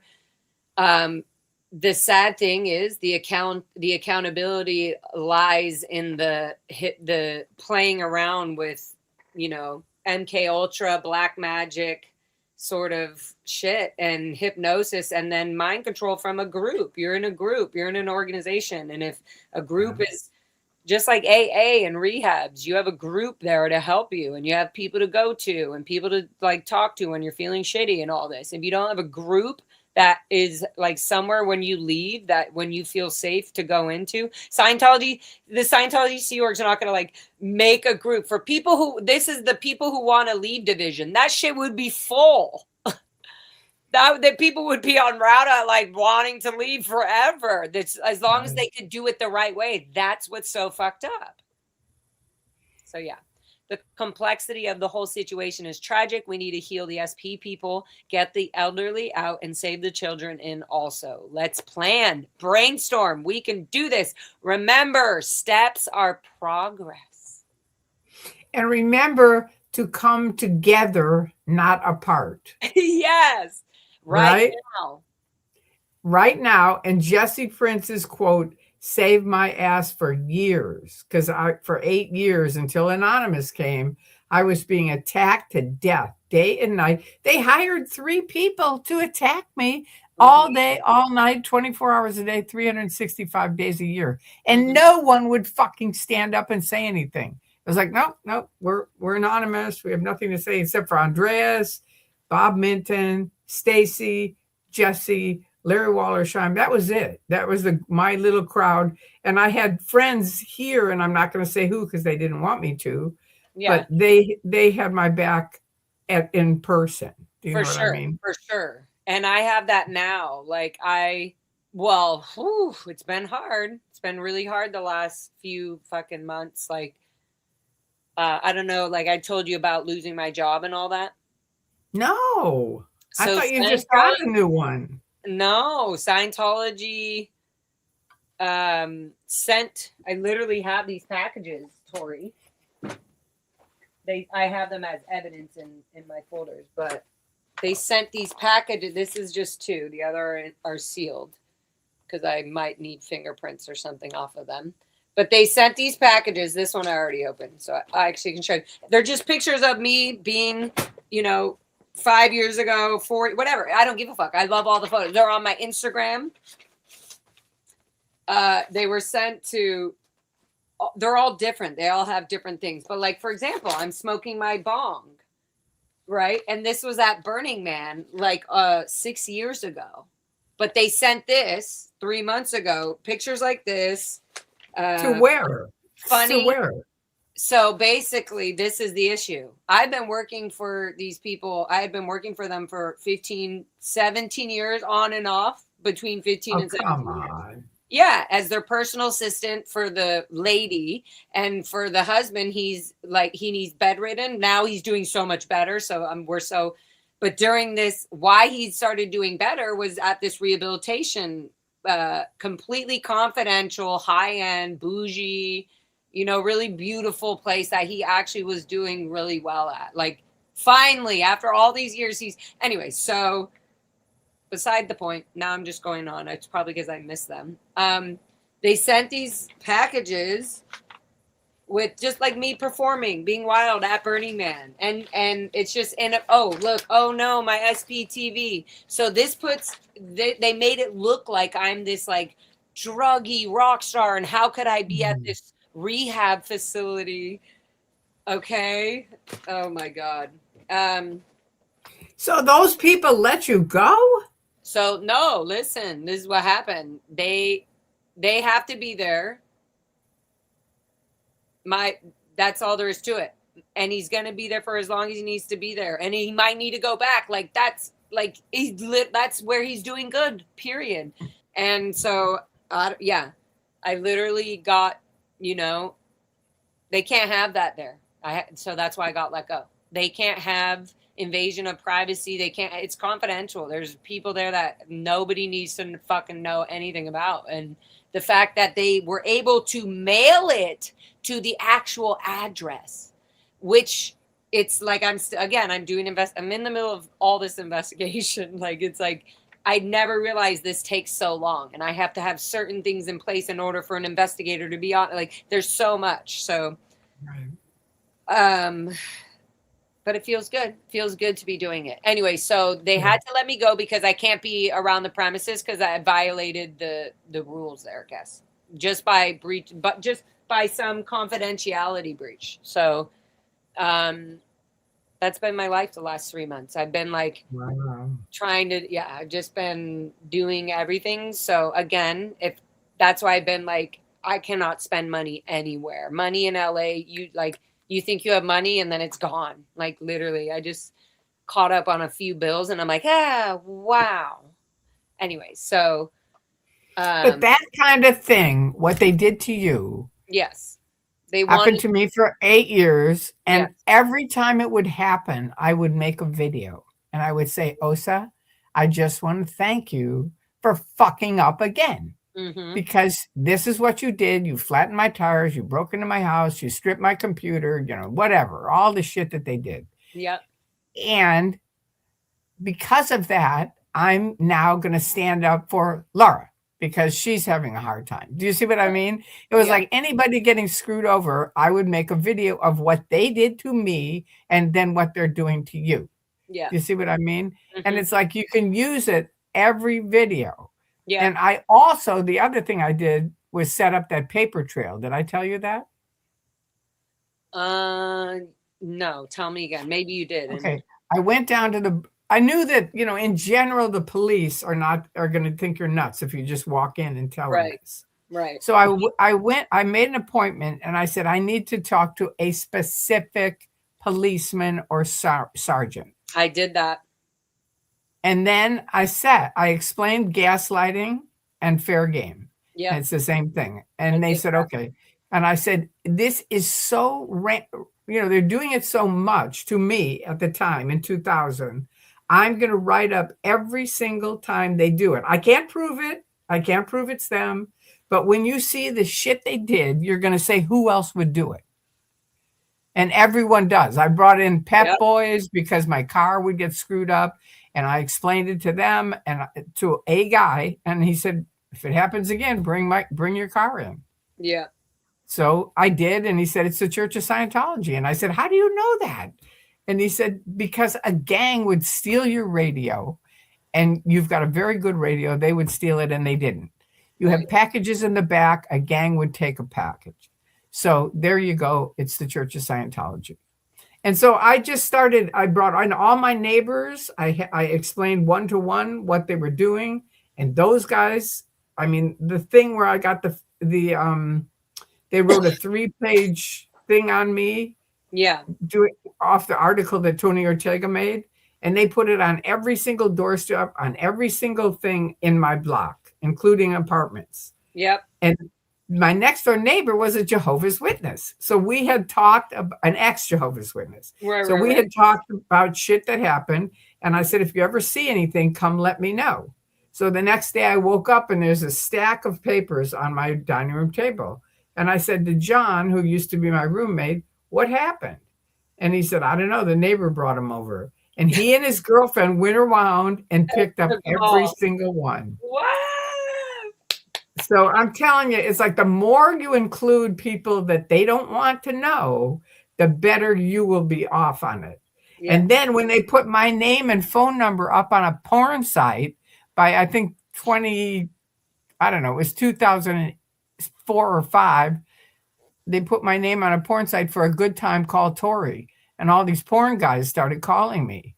And it got me freaked out. And I asked these computer geeks, okay, what do I do? And they said, get a URL. And I didn't know what a URL was. But anyway, they explained it to me and how to get it. I got it to them. And there was a guy named Truth Seeker who'd been writing lies about me 24/7, you know, all day, all night. Mm-hmm. And so they said, you're not going to believe it. I got them the URL. They said, you're not going to believe it. In under 3 minutes, they came back and they said, the exact same address for Truth Seeker is the exact same address for a good time called Tory. Mm. And I said, what do I do? And they said, call the police. It's a federal crime. Yeah. By Wow. then, because I'd made those paper trails, I was a real person to them. Do you see what I Yeah. mean? Yeah. Yeah. So when I called and said, this is what happened, they came right away. And they said, okay, we're going to put a police report out on Truth Seeker. I said, on who? You know, I don't know who Truth Seeker is. They Yeah. said, we're going to do it on Truth Seeker. And we're going to put it to Google and YouTube and this and that. And we did. And the guy vanished forever. See, So certain things they can trace back, but they've learned from those mistakes in the past and they're just getting better at it. So I'm not going to say what I'm doing or No, don't. just because I'm good enough to not do that. I know some people can't Good. help. They cannot help themselves but fucking speak every goddamn minute on their live stream about nonsense. Um, but yeah, not doing it. Not gonna say. Although I would love to. I would love to tell everybody, "Oh my god," and this and that, but I can't because once I do it, I'm the then I will. same. And when I can, I Yeah. will. I mean, Will. yeah. I mean, for me, I Audit didn't knows. speak about Audit it knows what I'm talking about. for at least 10 years. I didn't say anything about what I'm telling you now. Hi, But Audit. now This comment is for us from Audit LA. Did you read it already? I can't see any It just comments. says from Audit LA. Hi, Tori, Laura, and chat. Hi, Audit LA. And Rib Guy. Good night, Rib Guy. Good night, Rib Guy. Thank you for coming on. Thank all of you for coming on. And I'm sorry I can't read this. It's really ridiculous.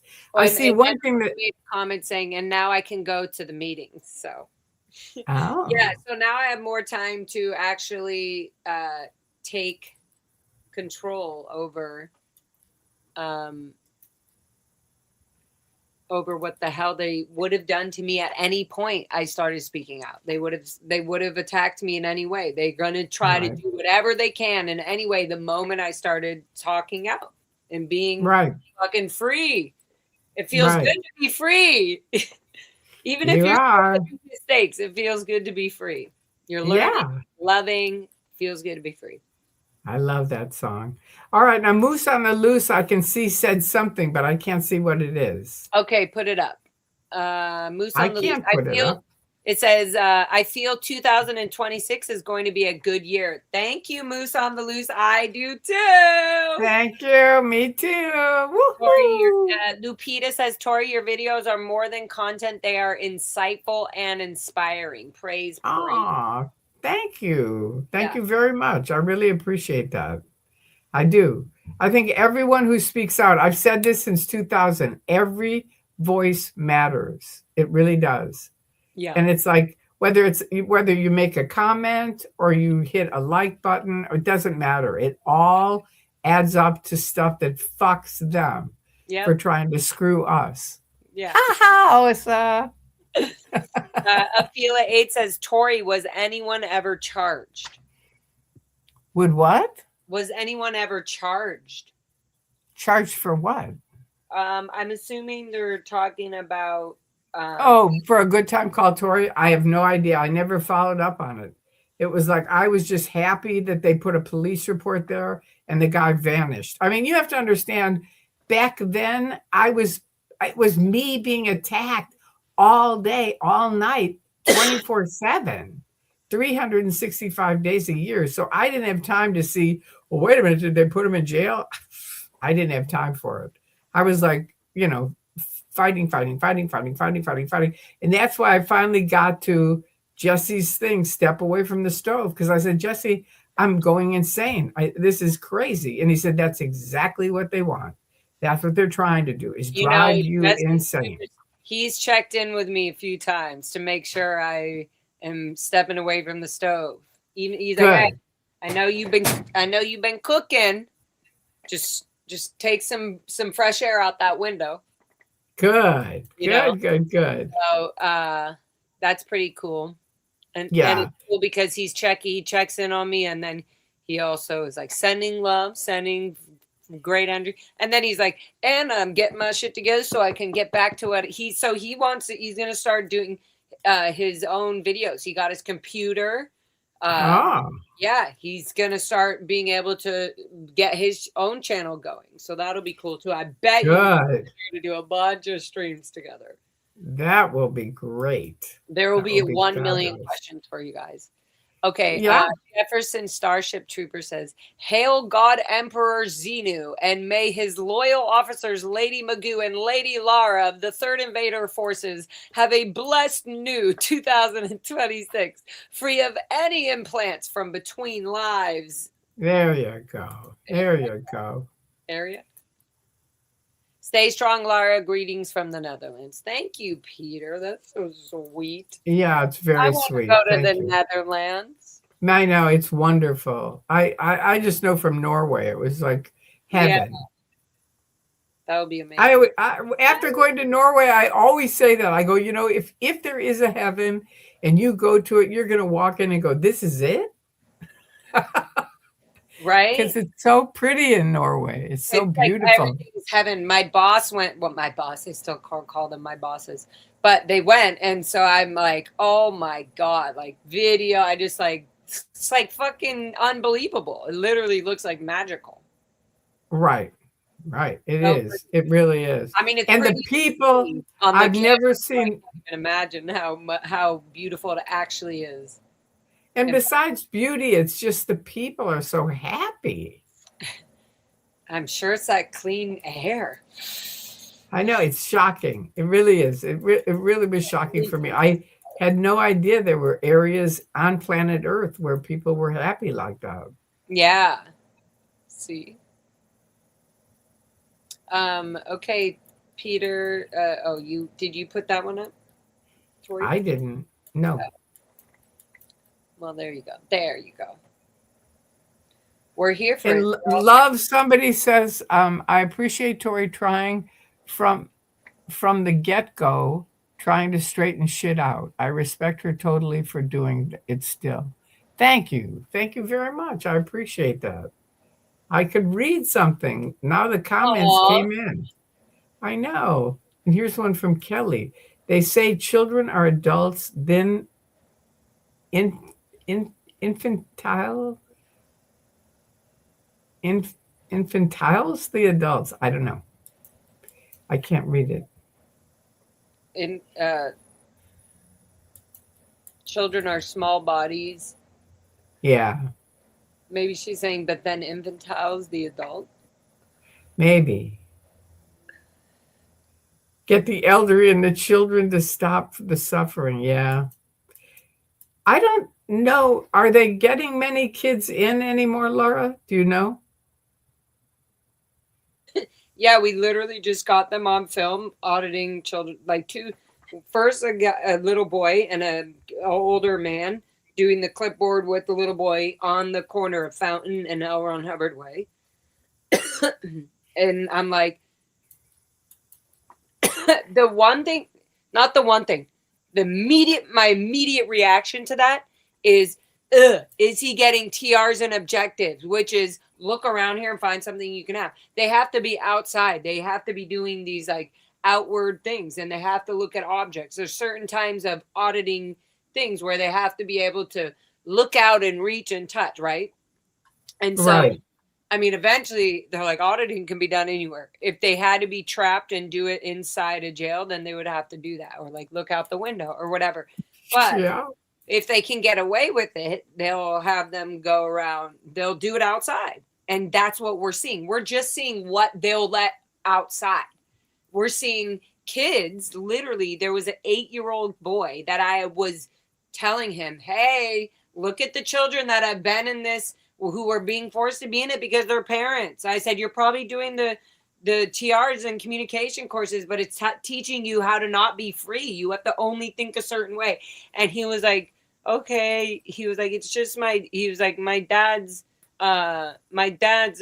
getting auditing. He said something like that. And I was like, or he said, my dad's getting auditing. So he's making me, I have to do the course. I said, oh, what are you doing? Like TR's course or something? And he was like, communication. Like, so it just, again, the dictionary, I brought up the fucking, it's like, is this what you're doing? Like, and so, yeah, when people say, how are they doing it? Now they're changing it because people like Jenna Miscavige and other people wrote books about the childhood infiltration of the Sea Organization and like recruiting people into the Sea Org and the EPF and all that shit. And like how they have in documents, there's so many uncovered documents of people that were covering all this up. And it was people in the Sea Org or people that were supporting Scientology thinking they were doing the right thing. And they were literally being the reason that child services had no idea what was happening with these children because it would be out PR for Scientology or whatever. So, but instead of fucking fixing the problem, like, why didn't they just fix the problem? Like, there's so many questions. Because it's a religion. I asked Stacy that early on when we went to a cult conference, and No, I I'm think talking about internally. Why didn't they fix it when you complained? Why didn't they fix it when there were so many complaints? Why didn't they just fix the fucking problem? because they don't care. Right. They Yeah. really don't. The money was the goal, and that's what we didn't know. I didn't know it. I really didn't, and that's sort of stupid. But Right. it just, I believed they were really, going to clear planet Earth and blah blah blah, all the other shit. But then when you I realize was it telling boils somebody down I to didn't think that the planet wouldn't be cleared. I was like, well, maybe the planet will be cleared in like 25 years. I didn't think it was going to be so hard, if that no, makes I sense. didn't. Yeah, no, it does make sense. I mean, Like, it kept me there because I kept, even as a Sea Org member inside, I was going like, okay, good. These public and, ooh, good. Tom Cruise, look, he's promoting. And so it just went from weird, like, oh, look, he's doing so much, to like, wait, why the fuck is Tom Cruise getting this big medal Val award, whatever? And right. I was like, I was born and raised, I've been doing this my whole, every hour of my day. Like he does this with luxury. Like, what the hell? I don't know. There's this Right. weird feeling I felt like, and not only me, I looked at all the people in the event. I remember being a young, whatever, like adult, not adult, being like, God, I remember looking at the senior CS and everybody like, they don't have these awards. Like, I was like looking at all the people of the crowd in the event, like, this is weird. I don't know how to Yeah. explain it. Like, it felt like, why didn't all the Sea Org members also get this award? How epic would have that? They would have like pulled in like zillion million. I got the same award as Tom Cruise. Like, I don't know. It just felt really weird from there. And then when I felt wrongly demoted from CMOCW for flirting with the public Scientologists. I felt, well, I'm not going back up. Like, I was like, I'm Right. not, I was like, I'm never going to go back up. I don't want to go to RTC. I don't want to go gold base. I already know all that is. I was like, no, none of it's fun. Like, I was like, everything's controlled. I started to just be like, I would rather be a lower org, they call it lower org, staff member, like Sea Org member, than deal with all of these fucking things. I was like, maybe now I can actually get a day off, a libs day, Right. because they put me as a public areas cleaner. They really wanted me to make me feel like crap. So yeah. I think that's true for a lot of people, Lara, just so you know. I mean, it's like nobody knows. That's why you need to watch that video, Yeah. OT speaking freely, I because it's literally, like, I'm telling you, we all were shocked. We were just shocked. I'm gonna watch it. Maybe I'll do a reaction video to it, and then you'll be like, "Oh, that's what Lara's talking about." Okay, What what do is you it called think again? I'm not getting? No, how you'll be able to pull up a video that you've had, and you'll be able to do like you'll be reacting to it, and you can pause it and play it as you're going, and there's no glitch or anything. No, I know what I've seen them. I Yeah, just don't know how to do it. I know. It's so annoying because it's so easy. Once you know it, you're like, oh shit. You're like, dang it. We really wish. So yeah, I really want to help you with that because I feel like we need your words. We need to know. And I think that you'll remember more things when you hear what you're saying. You'll be like, pause. You'll be like, and during this time or whatever. Like, I Right. feel, Right. and that is really fun. It feels Yeah. weird at the beginning because you're like seeing yourself, but Right. it's pretty cool. It's very healing, I think. Okay, what was the, sorry, I'm writing it down so I freaking remember this. What was the OT thing called with all you guys talking? Um. And you said make sure I watch that video. Oh, Yeah, Xenu OT TV speaking. speaking freely, the OT panel. The I'm gonna OT do panel. that. The OT panel. Okay, perfect. Thank you, Xenu TV. And the other one is Magoo dancing in Boston because that was 2 weeks after I escaped out. Okay, And you can Magoo. see how brainwashed I am just in Ooh, that video. right. Because you were like afraid to be seen. No, I'm talking to the Boston org because Oh, Bob said on the way back from New Hampshire, he said, we're going to protest. And I said, I'm not going to protest. I told you I'm not going to protest.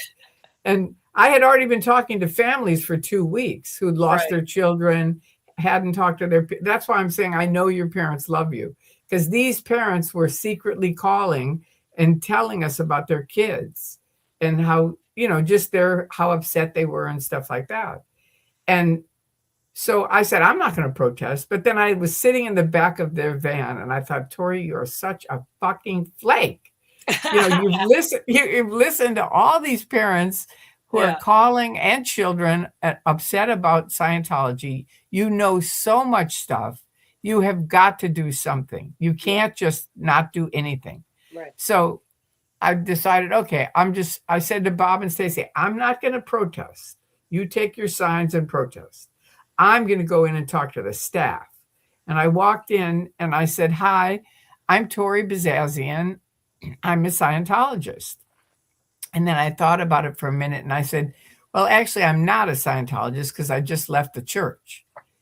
And I said, so you better call HCO, which for them, just so you know, if there's a big emergency, they have HCO call order and everybody races in.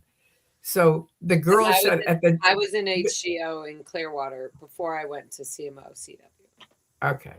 So the lady at the desk says, well, I am HCO. It was her. Yeah, yeah. And Carolyn Percy is sitting there selling books. And she goes, Tori, it's Carolyn. And I go over and I go, hi, Carolyn. And she goes, what are you doing here? And I said, well, believe it or not, I'm with these really big SPs. Oh no. Like, sorry to break your heart. I know. And she goes, well, what happened? And I said, well, I left the church. And she said, well, did you route out? And I said, no, I didn't. Well, at first she said, you're in the book. And I'm in What is Scientology, the original What is Scientology. Right. And then right before I left, they made a little magazine with about 10 of us that were in What is Scientology and our stories. And I'm one of them. Yep. And so I knew I was going to be in that magazine, but I And knew that's what I'm because, saying. When you have been this aura of right. Scientology, somebody that was like a well-known Scientologist in whatever you were doing for Yeah, what whatever. Right. for whatever. Right. So I wanted a copy of that magazine. And I said, could I get a copy of that? And she goes, sure, take it. She goes, and so I take the magazine. Now I'm holding the magazine. And she goes, so what are you doing here? And I said, well, believe it or not, I'm here with these big SPs. And she goes, well, did you route out? And I said, no, I didn't. And she goes, well, you have to route out. And I said, well, you know what? I don't have any plans of routing out. And I recommend you get on the internet and start learning about the other side of your church. And I said, have a good day. And I walked out. And then you see me talking to basically Yeah. OSA, their Yeah. OSA, and I'm saying, look, Scientology believes in communication. And you can see I'm just totally brainwashed. You know what I mean? Like I'm still thinking Dang. Scientology believes in communication. No, they Right. don't. Right. No. So Which is anyway, why it's I always throw that out when I'm protesting. I'm always throwing that out there. Like, isn't communication the universal solvent? It's not that I believe that or that's my thing. I'm right, saying this is the view. This is how I'm learning to protest, where I can right. freely talk instead of yelling or whatever. And I just go, hey, isn't communication the universal solvent? Hey, I'm easy to talk to. Who wants to talk to me? Come on. And it's just like shit. Well, like at least they can walk away from me going into the canteen realizing like, well, why couldn't I talk to her? Right, exactly. Communication is a universal solvent. All Oh right. shit. What Scientologists say about Scientology? Okay, there it is. It's very thin. See, it's not like Is what is Isaac Scientology. Hayes in the middle there? And there's a few SPs that are in here. That's why it Ooh, never came out. there But you there I are. Wait, am. put the middle of the book closer. Yeah, there. Bam. Wow. You had like a little cute pixie mullet, kind of. Yeah, That's cute. I So know. that's crazy. And in there, it's like how great Scientology is, or No, how the no, no. opposite. This is the You book of see, all the again, this is a Tory thing that most people I don't think would do. right. But OSA called me over. They said, we've got a special project. And I said, what is it? They said, we can't tell you, but we need you to write your win. We can't tell you. Yeah. I know. They always were that way with me. We Right, right, can't right. You're tell you. like, okay. So we need to write Okay. your win. So what is it? So I write my win, which was about auditing, right? Uh-huh. And how Yeah. much it helped me. And Yeah. then I sat there and I said, Tori, whatever they're doing, they are never going to use Tory's win for Scientology. They're going to use Tom Cruise or John Travolta. Right. So move along. So I said, can I have another piece of paper? And so then I wrote my training wins because I actually had more wins with training than anything. So I Right. wrote a whole thing on training and how great it is. And again, turned it in. And I thought, they're never going to use my training wins. So I said, I have one more win. And I wrote down Scientology. And this is true. And my mother, before she died, said the only thing Scientology helped you with is they got you off drugs. And they did. I wasn't really a druggie. I was like a social druggie. But Hmm. when they said we don't do drugs, that was it. Whereas had I not gotten into Scientology, I could have turned into a real druggie. Right. So she said that was A. And B, they reconnected you with your family. And they did, because they Hmm. said, we believe in family. And so it was a whole thing about reconnecting with my parents and my family. Yeah. So Of that's course. why I'm in it. It's just sort of help them. Do you see what I mean? Because they're Yeah. like family values. And I'm like, bullshit now. But, Literally, it's such yeah, bullshit. Family it's values such is bullshit. such But I, bullshit. but It I is. can speak about it as someone that they use to represent them. I Right. mean, I can bring that magazine and say, why don't you ever even put this out? Right. Because you declared me a suppressive. Hello, I got the SB declare. I can't just talk about it. I got it. Yeah. And I got the magazine. And there you go. That's why you wouldn't put the magazine out. And just get people Right. like you say to start thinking about it. Yeah. Yeah, it's crazy. And they definitely choose OSA choosing what goes in that magazine. They want what the Sea Org Oh yeah. members, Scientologists, they want them to know this is what you think about these people. Right. Right. Audit LA was in their Freedom magazine. Yeah, I heard that. Yeah. So And that was recently, right? recent, yes. Like I mean, I'm just saying that means she is really like that means that she's doing something. Her advocacy work is literally doing something. If she's Oh in yeah. the magazine of the Yeah. internal shit, like that they absolutely despise her. So good job. Good job for her. Good job And at you, Audit Laura. LA. Keep it And going. yeah, good job for her and good job for you. Both of you have done a great job. And I And also thank you. want to give yeah, she's making a dent and they know it. Kelly, I also wanted to talk about Yvonne. There was a lady that would call in. I think you remember, you could hear her. She goes by Yvonne. Like, Yvonne, would you like to speak on? She'd be like, all items, whatever. She would be like, and she would talk about everything. She's been doing this for years. And her and Audit specifically have done so much behind the scenes that um, That's nobody YRB. knows about. Yeah, and she just passed away late last night. She So did yeah, that's what. late Yeah, last night. yeah. So we Oh, just have been really thanking her. We talked about her at Public Works meeting today. I'm getting oh, emotional. She literally did so much work and so much work. Um, I yeah, can't believe she passed away. yeah, I didn't even know she was sick. yeah. That's literally, yeah. She won't tell. She was just dealing with everything as she does. So I know that I just wanted to like send a, yeah, like a little sweet prayer. I've already Yeah. done it. I just wanted the world to know that. And she just did so Thank much. She did, her and Audit did so much, and not just her and Audit, but she did so much to like support an Audit and whatever research things that she needed. And so I just feel like there was one time that I got like mad at her. Now I'm feeling guilty that I got mad at her. uh, But no, I love her very much, and she knows that I was so appreciative. But yeah, she passed away. So RIP, love you so much. Blessings, you angel. YRB, we love you so much. But that's, it just kind of shows like there's so much, there's only a little, like the time is everything, guys. And moments can feel so long and moments can feel so short. And so no matter if you think, oh, I'm only doing this. No, you're not only doing this. You're helping so many people that have been stabbed a million times. You're helping so many people, even if by just doing a little thing. So, like, right, yeah, right. it's really loving. It was unexpected. Yeah, Audits there. She said it was unexpected, not a long term illness. Yeah. So, God, what a drag. yeah, New Year's Day, found out last night.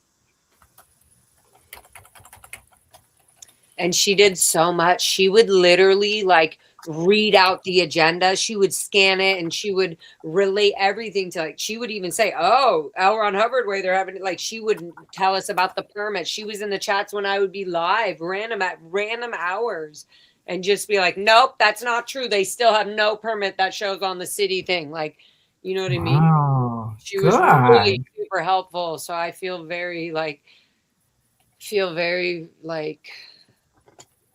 fuck, I don't know, put something into perspective again for me. I know it's so tricky because Yeah.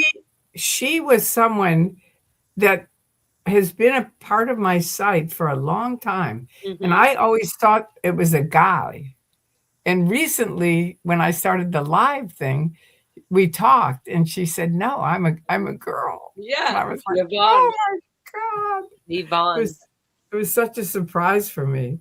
But anyway, bless her heart. Thank you so much for everything you did. She was super amazing. And there's going to be stuff coming up that we will be using that she's done for, like, done the research and gave to us. So it's all behind the scenes because we're digging it up. But it's Okay. kind of sad now, like things that were sent to Audit and to me that were from her, that Wow. she is like, it's like all this folder, a bunch of stuff, and she's like, look at this, oh, and this, and times, like, it's just so amazing. Like, wow, she did Wow. so much work. Oh. Yeah. Well, we're lucky we got I always say when someone passes away, make sure to celebrate their life, Yeah. and the part that you had with them, that we got to know her even a little bit. Yeah, it's You true. know, my dad Mhm. passed away when he was 51. I was only 22. But that's when I started saying that. It's like instead of being really sad, I just moved into gratefulness that he Yeah, was my dad and that I had him for as long as I had him. And I feel that's the what, same. that's where I feel, who are we different from others and plants and Right, living things? Like, we're the same. We're all the fucking same. What the fuck are we doing even arguing and hating and being right, toxic? Like, right. it's so fun to see plants grows and to like see kittens have babies, and like everything is like, wow, like that's joyful. Like, it's very clear to see It's what true. is toxic and what is not. And so, And it's true to see how nature comes together. oh my You know, goodness. it just does. Yes. It really does. In the good and the bad. If you're going to stick Right. around too long in this toxicity, you're going to get some nasty shit on you. Like, no. Right, right. Like, seriously. You're going to be wanting to get that off of you. Yeah, exactly. Audit LA Ar- says, yes, she asked me to do a CPRA that no one would think of. Just got the answer back today. So a CPRA request is where they get a public request for information. and they're demanding, and they have to give it out. City information, any public, Oh, and so audit had Yvonne YRB. Um, she already put out specific CPRA requests for audit to do. And so they did that. And now she's getting them back. So she was saying, like, it's wow. crazy that now YRB, we had no idea YRB was going to pass. Literally, she just passed. Like, and Yeah. so, and it's just like, and now we're getting responses from her work that she's done while she's gone. And it's like Oh, crazy responses from right. internal work and research from the city, from in like getting information that was infiltrated into the city from Scientology, and Wow. her specific requests and her specific, like, oh, we need this, oh, good planning with audit and everything made like, they're just, so we need more people like that. And it's just so sad that we really lost somebody, and I'm really grateful for you, YRB, wherever you are. Yeah, it is. It's amazing. It's amazing. Well, And that's what I always want to think, how amazing, amazing, amazing, how amazing that person was instead of they're gone, because that's reminding us, hey, we're all going to be gone. So be amazing all the time. That's, I'm be trying to, amazing while you can. exactly. I want to be Yeah, amazing as much as I can while I can. I agree. Yeah. I'm with you there. All right, so let's end off on that. Thank you very much, Laura, for coming on and being so wonderful. Thank I you, want to Tori. remind you that your parents love you, because I mean that from the top and the bottom of my heart. I know if they could, they would, and they can't, so they're not. But that doesn't mean they don't love you. True. And and so I want you to I'll remember accept that. that. I'll accept that. Thank you. And for Kelly and Marcy and everyone else that came on today, thank you so much for being a part of this YouTube site. I really appreciate it. I really appreciate your questions. And if we didn't get to them, I'm sorry, but we did as good as we could. Yes. We did as And I, best as we could, and we did what we did. And it does, and it's never good if it's perfect. yeah, and it's never over. So, Exactly. I mean, even YRB, now more stuff is going to come out from YRB, right? OMG, we'll be talking about her forever. So this is good. Right. Right. So Yep. that's the way it is. So anyway, celebrate your life, celebrate her life, Yep. and To be everybody. Love grateful. you all. Thank you, Yeah. Tori, Love so you much. all. Thank you. Bye. All right. Bye. Heart, heart, hearts. And JB808, thank you for the thumbnails. He's been making thumbnails for me, and it's really helped. Thank you. Thank you. Love you. Hugs and tons. All right. Good night, everybody. Loves. Bye. All right. Bye.